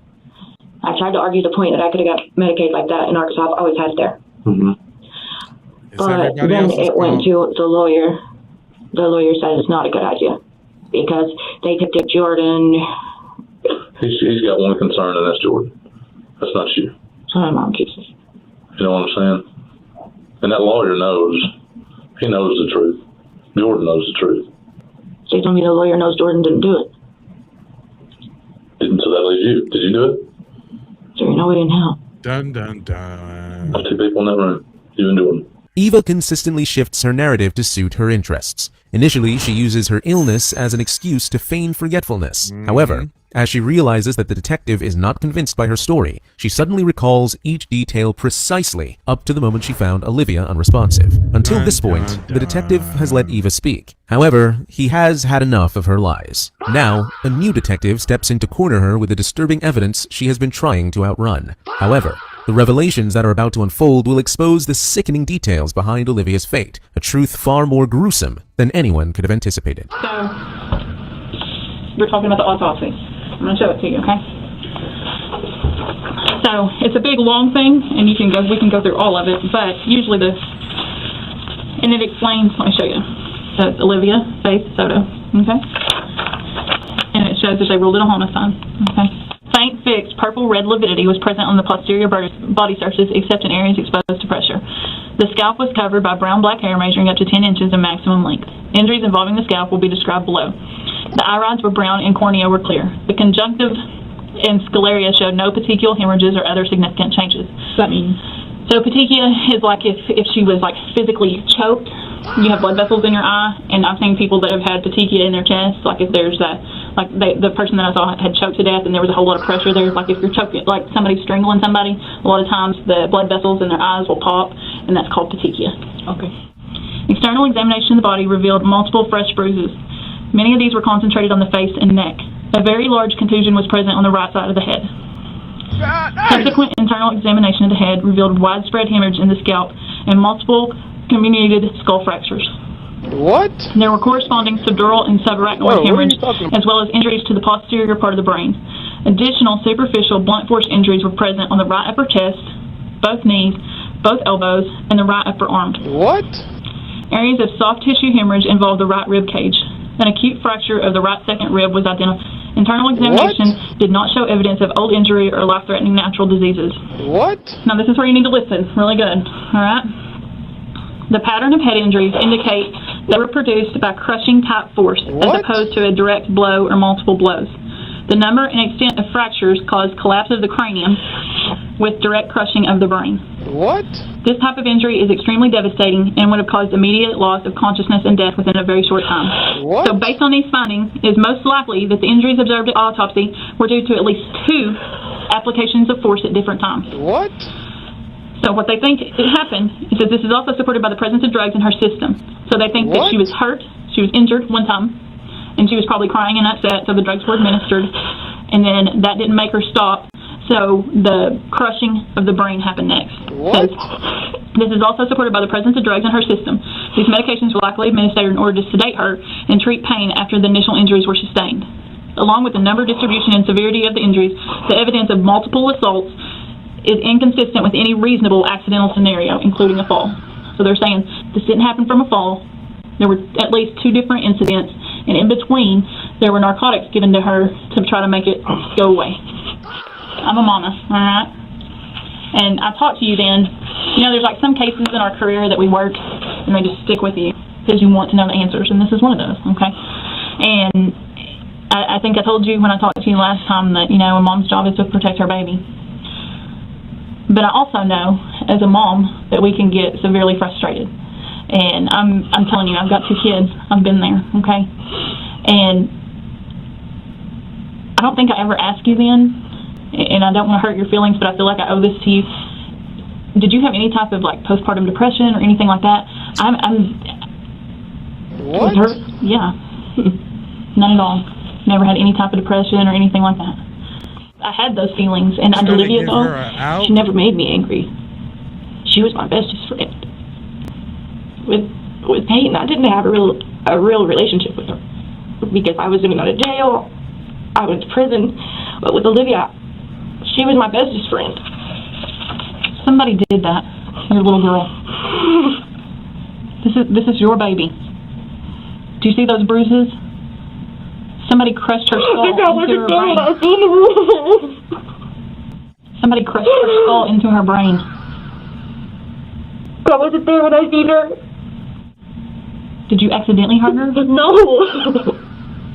When you read the autopsy, even her tongue has bruising because she bit her tongue when this happened. I just want answers for her. But I gave her Tylenol on myself. But that's not the same. Because Jordan told me she was throwing up. So I gave her Tylenol on myself. So when did Jordan tell you she was throwing up? I don't know exactly what time it was, but I woke up the day before, like 12:30, I think. And I was walking through the house to the garage just smoking a cigarette. And I looked up, and he had her in one arm and some stuff in the other arm, and just told me she threw up.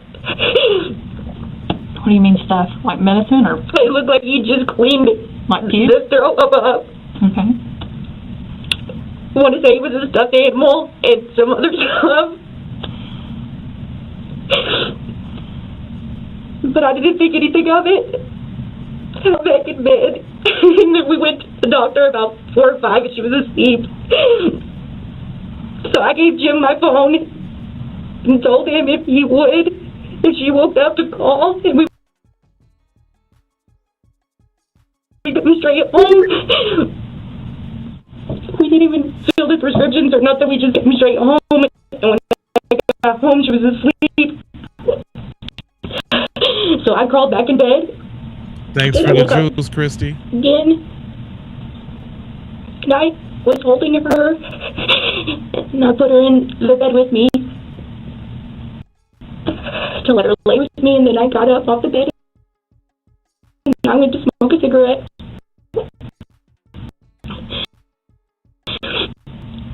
I sat out there for a minute, and by the time I came back in, he had already laid her back down because he said that she fell asleep. So then I went to bed.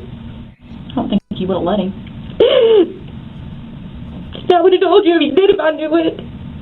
Well, either he did it or you did it. There's no way in the world I would have hurt her. She was my Thanks for the jewels, Downey.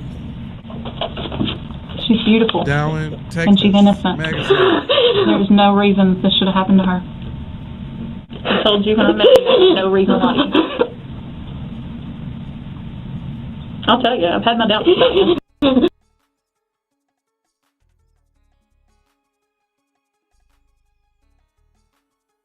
I'll explain it, because in my mind, I can't imagine you staying with him. These disturbing details not only tear apart Eva's facade of innocence, but also expose the immense pain Olivia endured before her tragic end. Although Eva begins fake crying to appear devastated, the detective cannot tolerate her deception any longer. The autopsy findings reveal that the injuries inflicted on Olivia were not the result of a recent incident, but the helpless child had been a victim of prolonged mistreatment. Despite Eva's unwillingness to reveal details, the detective's revelations make her realize that no secret remained buried forever. Look at me. If you didn't accidentally kill her, then he absolutely killed her.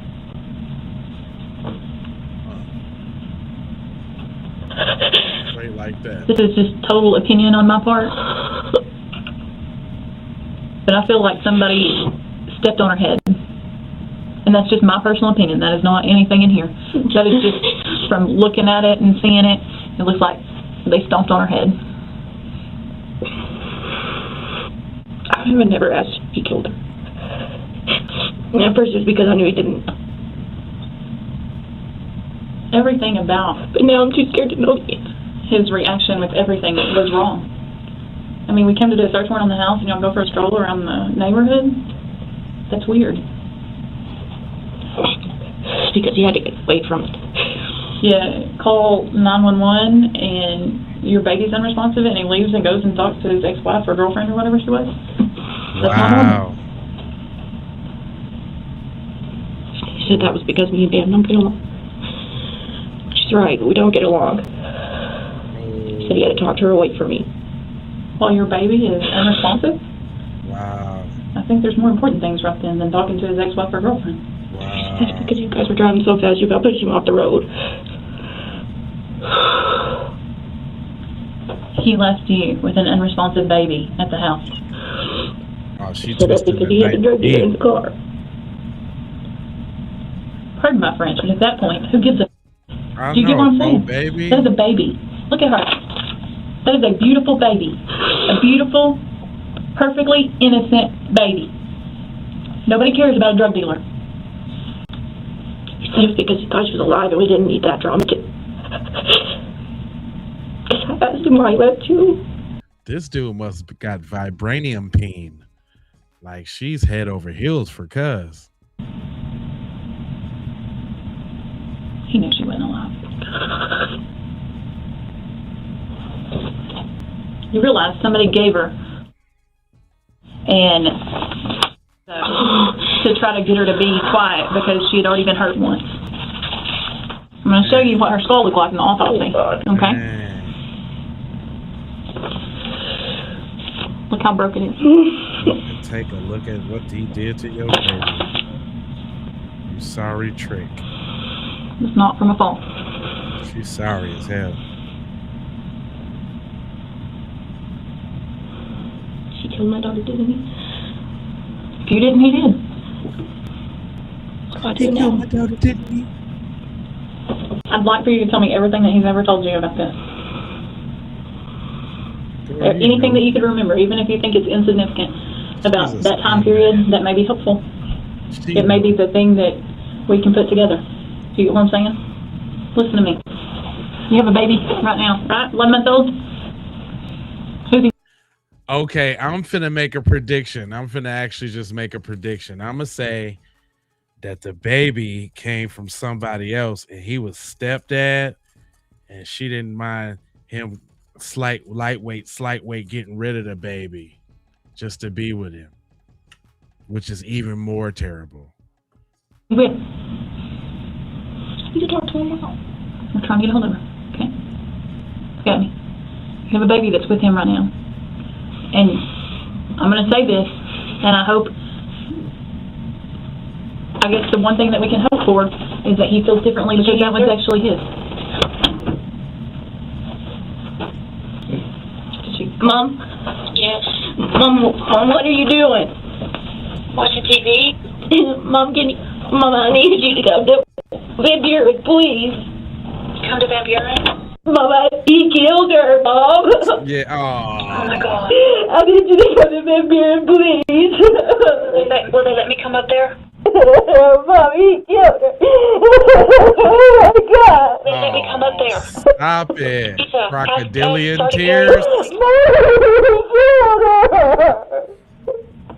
The crocodilian tears. Eva, let me talk to Sergeant Perry. Those are the tears of a stone cold killer. She let that dude do that to her baby. Your mom is on the way, okay? I'm gonna give you a minute, alright? There's Kleenex right there, alright?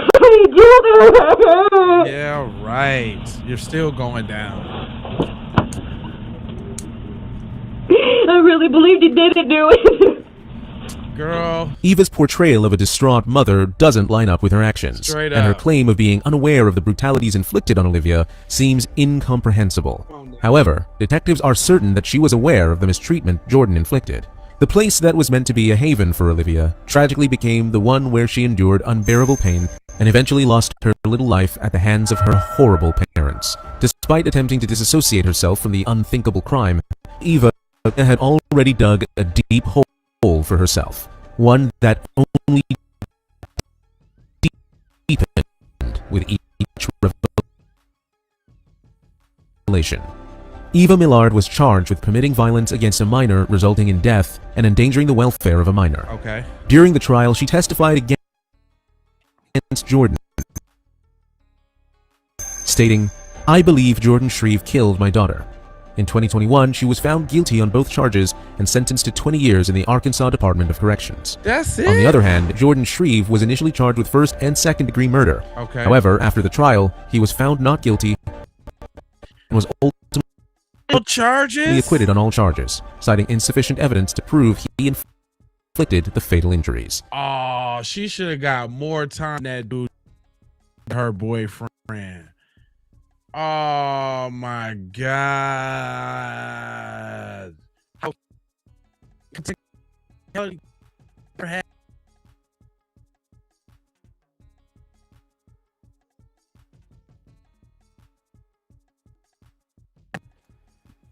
oh, hell no. That's crazy though. Wow. Wowzer kabowzers. Big bowl of clam chowders. Jeez Louise. God, I can't even believe it, Steven. That's whack. That is super duper whack. She got 20 years and probably gonna get out for a good time early. Garbage. Straight trash. You know what, man? Do we gotta do another story, man? Do y'all got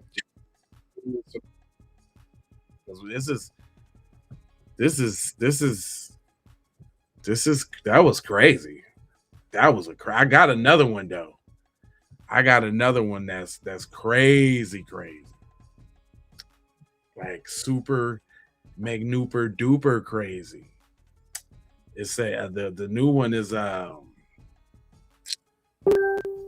is it? Female don't know that her boyfriend is a serial killer. What?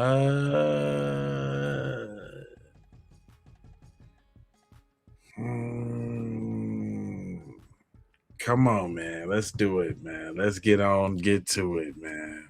It's 7 p.m. on October 9th, 2022 in Silver Spring, Maryland. Building security cameras capture 26-year-old pregnant woman, Denise Middleton, and her boyfriend, 31-year-old Tory Damian Moore, heading up to his apartment. At first glance, everything looks normal. But little does Denise know, this is the last time she will ever be seen alive. Dang. For 2 long months, her family is left searching for answers. That is, until December 8th, when a fatal shooting at a nearby convenience store leads police straight to Tori's door, revealing a gruesome discovery. There was a shooting, can you please go? It's like there's a dash in like store. He told me that he's gonna shoot her. He already told me that. No one else was supposed to be. Jesus Christ. I wonder if that was Mom. This one right here, I can go for the books. As in, Vegas. Begins with the Silver Spring Police Department receiving a 911 call about a possible shooting on December 8th, 2022 at around 3 p.m. The incident happened at a Dash-In store located next to a gas station on New Hampshire Avenue. Shooting! Montgomery County 911, what's the address of the emergency? Hello, I think I'm at this, White Oak? There was a shooting, can you please go? Okay, what's the address? I have no idea, it's like by Dash-In, it's like there's a Dash-In, like, store in the Shell, gas station. Yeah, it looks like someone's already called it, so stay on the phone with me, okay? Did you see the person who shot the person, or did you see what happened? Yeah, he was, I couldn't see him. I was in the bus with him too. Okay. Officers arrive within minutes to find the scene inside just as horrific as the caller had described. A middle-aged man is lying unresponsive on the floor, shot multiple times. 2630 orange or blue jacket, put his record underneath. Oh yeah. Hey, put back on. Hey guys, stick him out. Yeah, pull him out. You know, somebody's supposed to be so stupid, I gotta go in my car like I'm saying. Okay. Hey, pull him straight. You anybody have extra pair of gloves? Yeah, I only got small. Yeah, I got small too. Alright. Is he responsive? Hey, take the mask off. Take the mask off. We need to start doing compressions. Meanwhile, the other officers shift their focus on the suspect.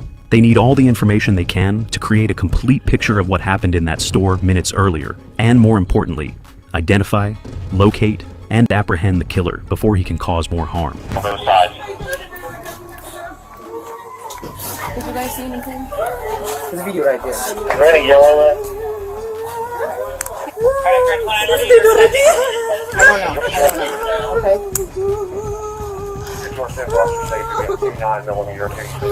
Officers know that they are behind already, but with any luck, the suspect may not have gotten too far. And at this point, every second matters. Any delay, however minor, can give the suspect time to flee and hide. And as the officers press for information, the store manager's account begins to paint a grim picture of the suspect. Because so many times, this guy, cops, they don't catch him. They do so much stupid stuff like this. It's okay, if you guys need to stick together, that's fine. If you saw anything that could be helpful to us to try to catch the guy, I don't know, do you remember seeing much, or you do? He's been constantly Okay. During the day? Yeah, so what he does is he comes, he stay outside in front of, and he asks people's money. When they don't give it to him, he just, he's kind of a little bit aggressive most of the time. Yeah. And I don't know, last week maybe, it's a Wednesday? Yeah. Or I'll say Thursday, or Wednesday, one of the days. Okay. He was here, and he was doing like too much outside and inside, so Okay. I told this guy to leave. Correct. He didn't want to leave. Huh? He didn't want to leave. Okay. So I called the cop, and they came, but when they arrived, he already left. But he told me that he's going to shoot me. He already told me that. He did? Yeah, he told me that he's going to shoot me. I'm going to kill you, I'm going to get you outside. That's what he told me. Okay. And he knows my car because he always stand outside, and I come in the morning when I park. Yeah. He knows me. Okay. So we did a trespass this guy before. You did? Yeah, we did. Okay. And but he keeps coming. The manager's account paints a picture of a man who is volatile, erratic, and consumed by anger. The trespassing complaint the store manager filed against him also gives officers their biggest lead yet, a name. We think it might be the guy. So, yeah, he's not sure. He has like 2 trespass notices. The other one is for Sean Henderson. And then the owner, or the manager, gave me this one. Luckily, the store also has an extensive surveillance system that captured everything as it unfolded. CCTV footage from inside the store shows suspect enter the building at 2:58 p.m., pick an iced tea from the refrigerators, and approach the counter to pay. But when the clerk tries to grab the iced tea, Tori refuses, leading to an argument breaking out between the two, which quickly turns physical. But then, Tori takes things to the extreme. He takes out his gun and pulls the trigger, shooting 61-year-old Wandamu multiple times in the chest. Wandamu was unconscious by the time help arrived. Unfortunately, any attempt to resuscitate him proves unsuccessful. Footage from his last visit on December 1st also backs the manager's claims about Tori. It shows him becoming hostile and throwing things around, before storming out of the store. But there was more. Just like before, the store's surveillance had captured the suspect in his vicious act, giving officers what they desperately needed: a face to the name. The killer is identified as 31-year-old Tori Damian Moore, officially kicking off the manhunt. But as investigators gather more details, they don't know yet that Wandamu was not Tori's first victim. Right now we're doing everything. We have more officers coming in from other districts to try to find him. We have a helicopter up right now, okay? Yeah, I understand that. The problem is like we called so many times. We were asking, for protection because this place is a business place, and a lot of times a lot of stealing happens. We called 100 times the cops, but they always come late because they have so many issues too. Yes. But last week when I called, they're supposed to call him because he don't drive. He walks. Okay. He walks that walk there, so okay. we can easily get him. And still, I don't think he went far away. Maybe Most of the time he stays in Silver Spring downtown. Even when I'm driving, I look at so many times. So this guy don't drive, he just walks. Okay. In the meantime, the store manager provided more useful information on Tori and the events that unfolded. How many times would you say you've seen him? Every day. Every day you see him? Because every day he stays outside and he asks people for money. So there's a lot of footage for him staying outside.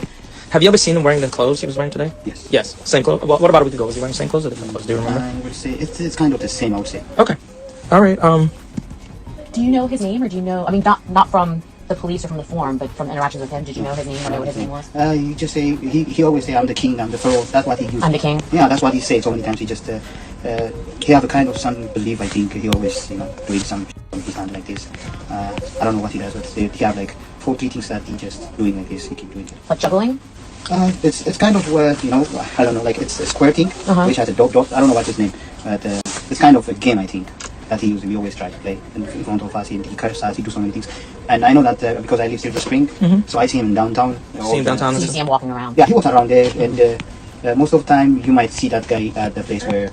So in life, how many times would you say you've seen him? Just approximately 10, 20, 30, 50 times? How many times? More than that, more than 50. More than 50 times? Yeah. And that's because you see him downtown walking I around. see him downtown, I see him here outside, because most of the time he stays outside here. He has people money, and he is kind of obviously when even asking for money, if they say no, the way he approaches obviously. Okay. While this is going on, other officers comb through security footage from around the area to track Tori's movements after the murder.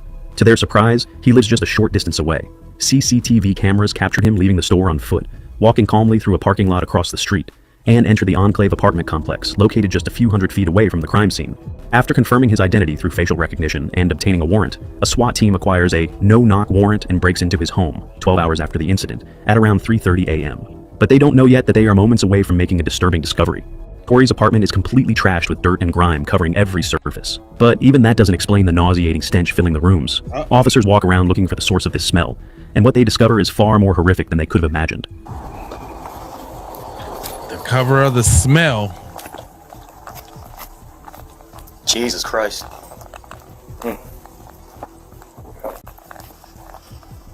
Mike, you think a female? Yeah, it's a female.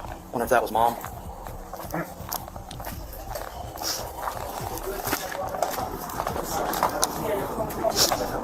You don't want to go back there if you don't have to. It's pretty bad. Tori's bedroom contains a human body. It's in an advanced stage of decomposition, making it difficult for officers to figure out who the victim is, though they do have a potential guess. Switch with me. I'll show her. I'm not gonna. It's pretty bad. Oh yeah, no, I know. Could this be mom? FYI, I'm hot, obviously, but could this be mom? Yeah, I don't know. No one else was supposed to be in this apartment.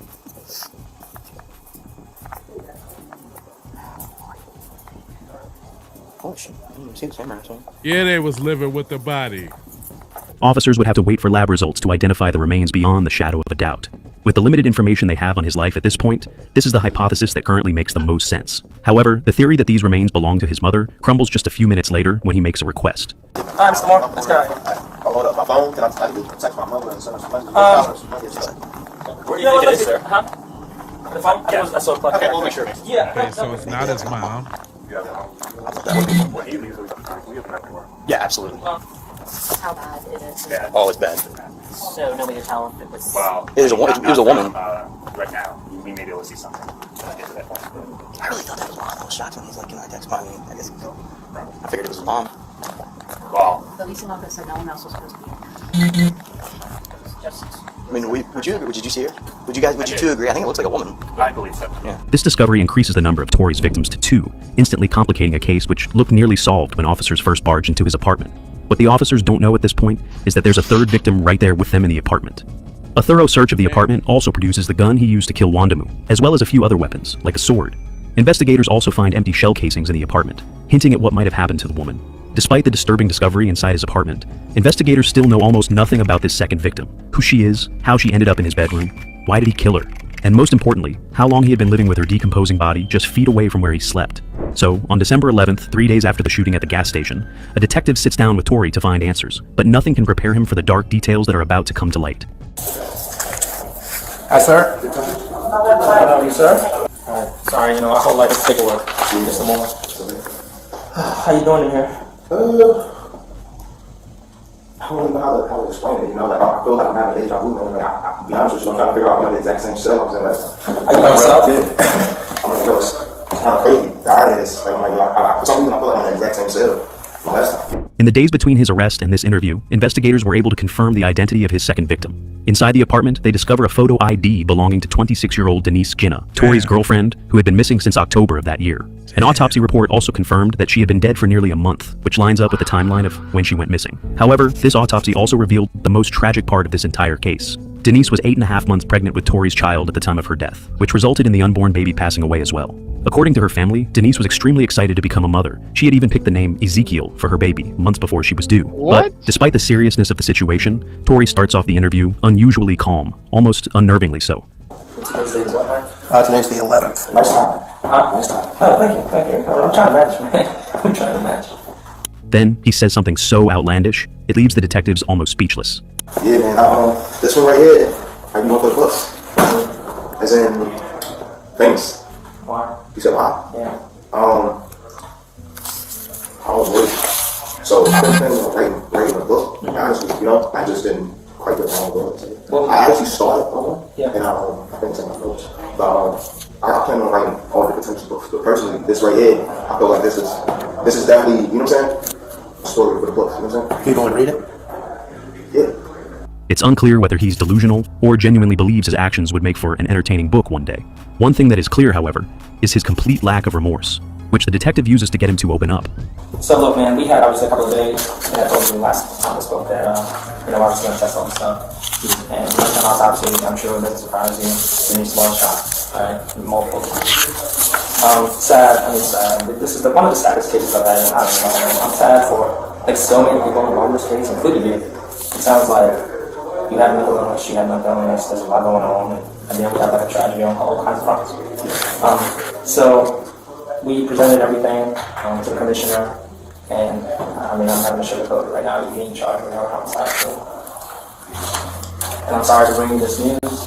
You seem like such a good dude, man. And just like normally, like I tell you, when I deal with people in your spot that accuse of murder, I pretty much, I don't say I hate him because I don't hate many people. There's only two. I had a dude that took a little boy out in the woods. Like that guy. Tori responds by trying to explain his actions at the gas station store. The goal for now is to make him tell the whole story in his own words. Once he's done, officers can point out his lies and back him into a corner. That's it. I didn't feel that dude, I didn't y'all see that. Like, that's the second time I walked into a store around my home, and they assaulted me physically with a steel pipe. Is that right? It's not right. It's not right. But I can tell you this. So you see how there could be two broken this story at the gas station, right? Yeah. But this is on camera. Even the first scenario, right. I can't look back at it. Right. I stopped there. Only reason I stopped is because I was trying to think, do I want to get me a steal out? This dude, these Ethiopian dudes, I don't know what it is. They have a problem with me. I don't know why. You know what I'm saying? They even at every store. It doesn't matter. The only one store I really don't have a problem with is the one downtown, the one right beside the fire station. He's cool. You know what I'm saying? That's where the little kiosk. You know what I'm saying? Right. He's cool, man. I don't really have a problem with it. Everybody else has on. For some reason, I have a problem. Anybody else try to personally hit me with no concealing holes. Tori is trying to twist what happened at the store as justifiable self-defense. It's hard to tell if he genuinely believes his own words, or if he thinks that just claiming self-defense will allow him to get away with everything. Regardless of his intentions, this gives the detective an angle of attack. They can feed into his self-defense narrative by presenting this interview as a way for Tori to tell his side of the story. Think about this. This is what I was trying to tell you. Is like, look, this story could have been like, because you ended up taking the iced tea or whatever it was. This could be like this dude went in there, robbed the store, took an iced tea, shot the clerk. Like, you know, it's all on camera. So no, I'm saying like at the gas station, right? But you see how like there's way more to this story, right? You know, so there's you killed. I didn't just go in, right? But at the end of the day, right? But at the end of the day, like a homicide is basically, you know, killing another person. Like a police officer shoots somebody, right? It's a homicide. It's ruled a homicide. Right. But every homicide may have an excuse behind it. Like an officer said, "Oh, dude pulled out a gun on me. Dude pulled out a knife on me," stuff like that. So you can't just be like, "All right, well, they killed him, so I guess, you know, it is what it is." So behind every one of those cases is way more of a story than this. Here's the thing. Thanks to the clear CCTV footage, the gas station murder is as good as solved. The bigger priority is figuring out what happened to Denise. Before this interview, Tori had told the officers that he had found her dead in his apartment after he came back from a shopping trip. This is a bizarre excuse that makes little sense. So, the detective steers the conversation back toward Denise to extract the truth from him. So, we have enough, and I can tell you this, we did a lot of this lab, where a lot of people were working like 24/7. So we tested the gun, we found some shell casings where she was. Some of them were missing, but we found 2 shell casings in the room where Denise was. So we compared those shell casings to the ones from the store, right? So we have DNA, it's the same DNA.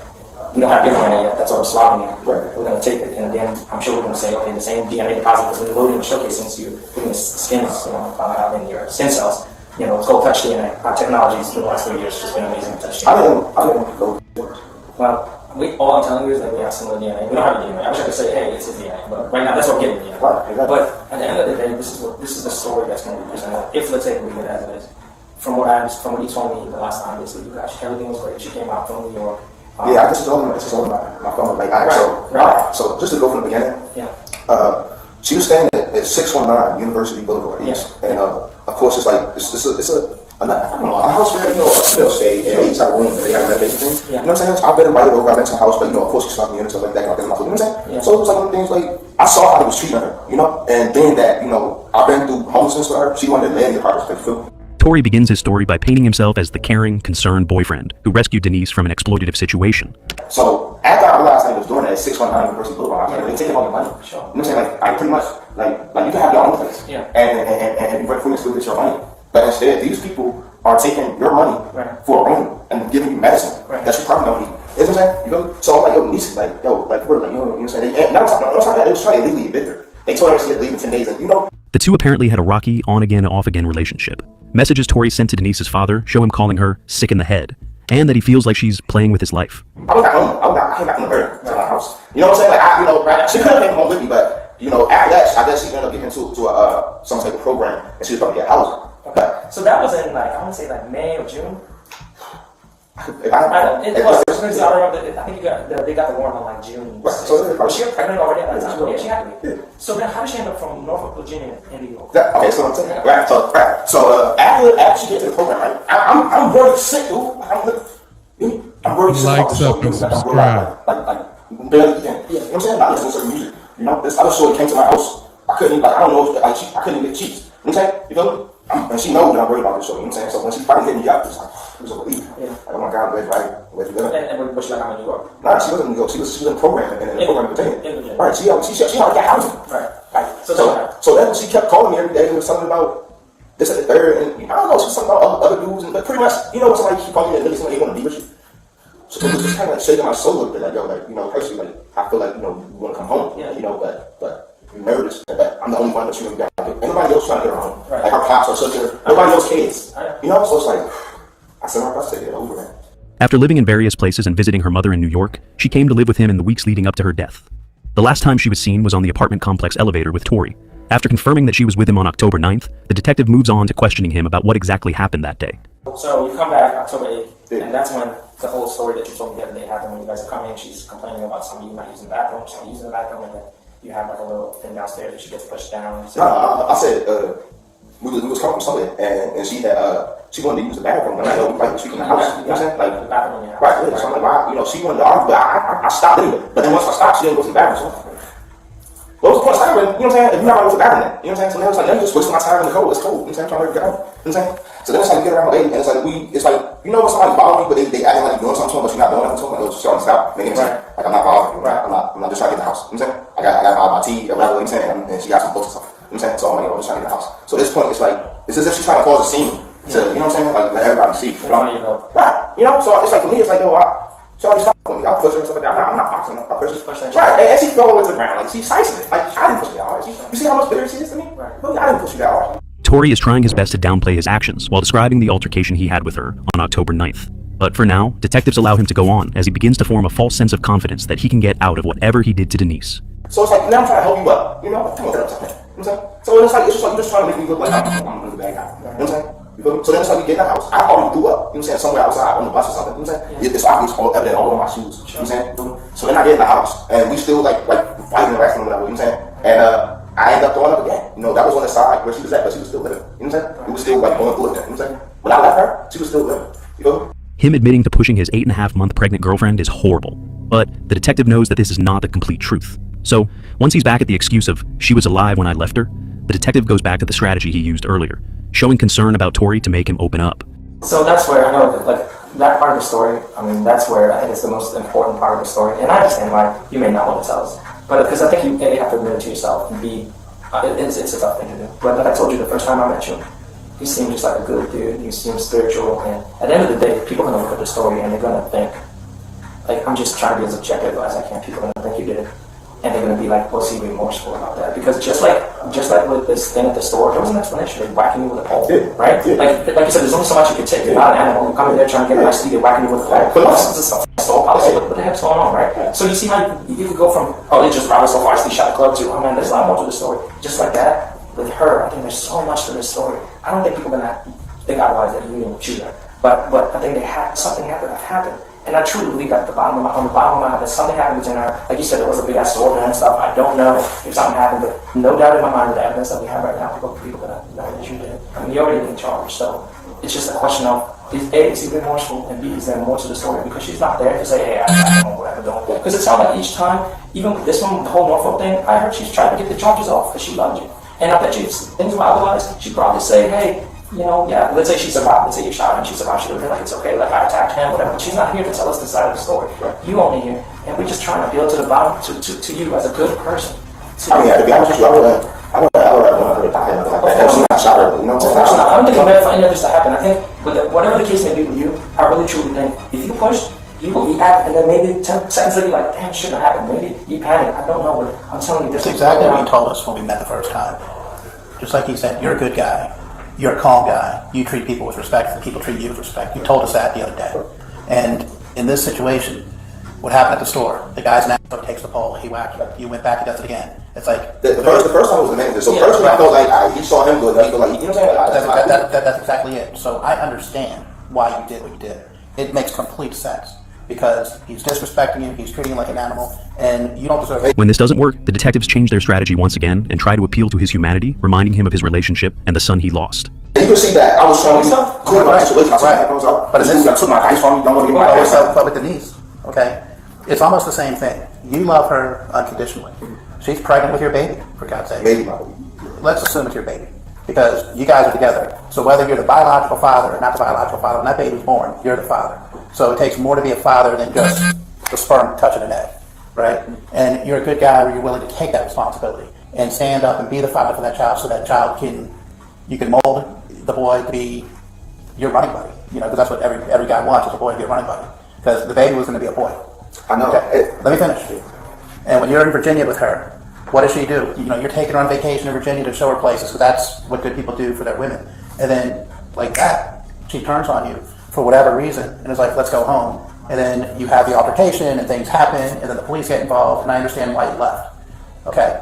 You go to New York, same thing. You're trying to show her a good time, trying to show her the better things in life, because for whatever reason, until meeting you, she wasn't experiencing that. We spoke to her family, and her family was like, you know, you've been mistreated by people, not you, but by like past boyfriends. And her father told me that she kept telling him, okay, I don't know if you met her dad, but she kept telling him how much she loved you, okay? But the answers won't come that easily. Despite his earlier willingness to talk and convey his narrative, Tori is starting to shut down. And all the detectives can do at this point is keep pushing. So the point is, you get back to Silver Springs, and then the cycle starts again, where she's turning on you, and then the argument becomes physical, and you guys start fighting and whatnot. What happened upstairs in the apartment is a tragedy. And it takes a big person to be able to accept responsibility. Because when you threw up at my office, and you told me why you threw up at Oakley, we were tired. But after reviewing everything and listening to the interview, I know why you threw up. I know why you got sick, okay? You're not a monster. Because you got monsters, and you got people that made mistakes. And you're a person that made a mistake, okay? And the bottom line, I'm going to say it flat out, you shot her.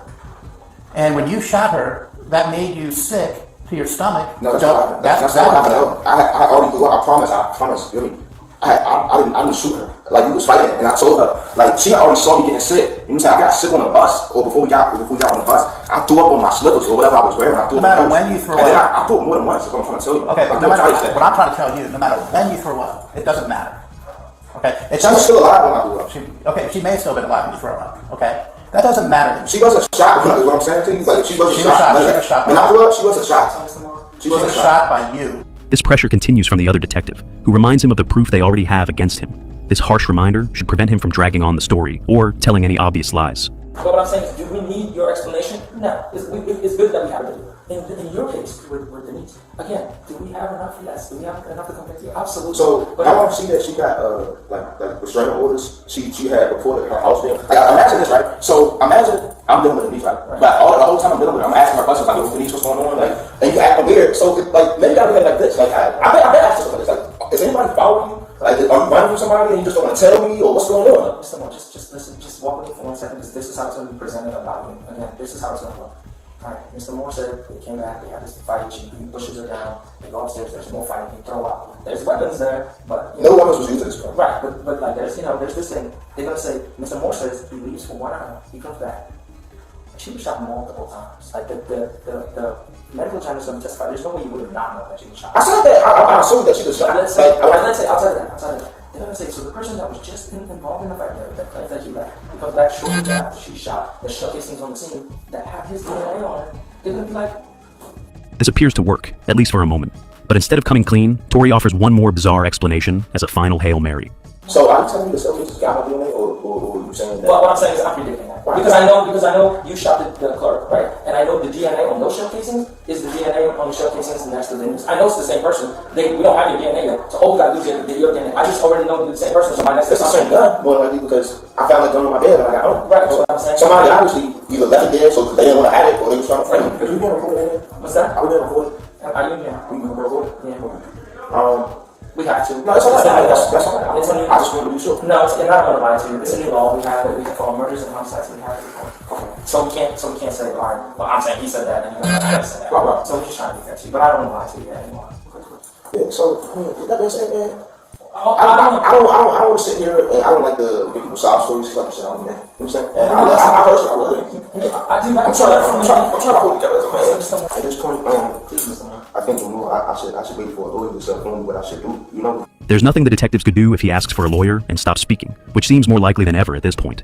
His going silent will make the investigation more difficult and time-consuming. Fortunately, the detective is able to interject at the last second and change his mind. Well, I'm going to let you tell your story. This is your opportunity to tell the story. Because I'm telling you, you're going to talk to a lawyer, and the lawyer's going to say, Mr. Moore, don't you dare talk to the cops. And I'm being honest with you. It sounds like you're asking for a lawyer. But the bottom line is, a lawyer's not going to let you tell your story. And when you go to trial, you're going to sit at a table, and 9 out of 10 times, you're not going to tell your story there. And so your story is going to be some wacky story about you leaving, getting a joint, and coming back, and there's a gun on your bed. And you and I know that's bullshit. Okay? Because it's bullshit. And I'm being real with you. Okay? And just like Dimitri said, you're in that apartment, something happened, she triggered you, and just like I was telling you, it started in Virginia, you're treating her like a queen, you take her to New York, you're treating her like a queen, your building's beautiful. She's on the 8th floor, I look outside your balcony and the view that you have there, beautiful, and she's not appreciating you and all the sacrifices that you're doing for her and the baby that's going to come. And something snapped, she did something, and unfortunately, you shot her. And you can tell us that you don't want to talk to us, and we'll just get up and we'll leave, okay? But this is your opportunity to give the story, because people are going to think that you're heartless, and I don't think you are. So far, he's tried everything he could think of, from continuing to deny everything, and to bringing up excuses that, in some cases, don't even make any sense. But after nearly an hour of trying every strategy the detectives could think of, Tori finally cracks. Is this off the record? Can we go off the record? We can do off the record. How do we go off the record? Just say it's off the record, it's off the record. He's not going to take any note. Off the record is off the record? Yeah. What does that mean? Like, I don't know, it's like we're not news reporters. What do you mean? Like, you're going to tell us something? Like, what do you mean off the record? What do you want? I'm saying, like, can I talk to y'all off the record? Yeah, he turned the recorder off the iPad. I'll turn it on. Recorder off. After confirming that the recorder on the iPad is off, Tori begins telling his version of the events that led up to Denise's death. See how it's recording right now? It's doing that voice. You see it? Oh. So, I'm sure y'all know this. It was other weapons. It wasn't a beard, it was a sword. And some type of big ass stick. Okay? So, while me and Denise was fighting, right? I picked up a sword. You good? Because she had the stick. You understand? Okay. But I knew I didn't want to stab her with that. I knew she was pregnant. I didn't want to, you know what I'm saying? I didn't want to stab her with the sword. Alright? So I threw the sword down and she picked it up. Alright? Okay? Before that procedure occurred, she might happen to slip up and say, what was going on tonight? You understand what I'm saying? She might happen to slip up and say that. You know what I'm saying?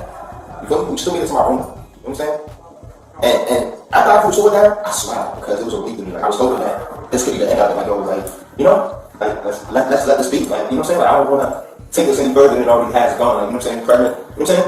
You know? So I realized I threw my sword away. All right, you see my sword? I threw that away. I threw it over into like by the window, by that little TV set. She picked it up, and she had already had that stick or whatever that thing is in her hand. You know what I'm saying? So essentially, you give up a social chance of it, so did she try to stab you with it or not? Did she actually stab you? You have any marks on you? But that's why you had to shoot her, because she had a sword. Is that what you're telling us without telling us? Okay. This was what the detectives were waiting for. Torrey has just confessed to killing his own pregnant girlfriend with this one gesture. Nothing he says or does after this point can overrule that fact. But the detectives still need to extract as much information as they can to strengthen their case against him. How many times did you shoot her? Huh? How many times did you shoot her? Did I say that? Yeah. I did. What did I say? How many times did you shoot her? So I didn't say I shot her. I didn't ever say I shot her. You know, I said that he was wrestling on the bed, and she had weapons that I was trying to beat her up, and I had a sword. So at this point, I stepped down off the bed. You hear me? He's under the delusion that his physical nod doesn't count, and that unless he says the words out loud, it isn't real. It's a fatal miscalculation. He's provided the missing piece of the puzzle, and at this stage, there is no verbal loophole or retracted statement that can undo the admission. A later digital forensic effort also discovered incriminating Google searches from Torrey, such as, how long does it take for a dead body to smell? And how to move a dead body without being seen? Damn. He first stood trial in May 2024 for the murder of Ayalu Wandamu. Then, in November 2024, he stood trial a second time for the death of Denise Middleton and her unborn child. Torrey was found guilty on all charges and was sentenced to 3 consecutive life sentences plus 80 years in prison, with the 80 years ordered to run concurrently. It's 7 p.m. Damn. Nah, I don't know. I don't know. I thought the friend who threw his friend off the bridge couldn't get no worse, but that seems like that was worse than worser. That is crazy. Well, man, I appreciate y'all tapping in. Everybody that's new here, hit that like button. Make sure you subscribe. And I ain't gonna hold you, but I'm a moja, folger, and scold you about being on code. You know, I got 4 words for you. That is love, peace, blessings, and aloha. I'm out the Doha for Shoha. Yeah.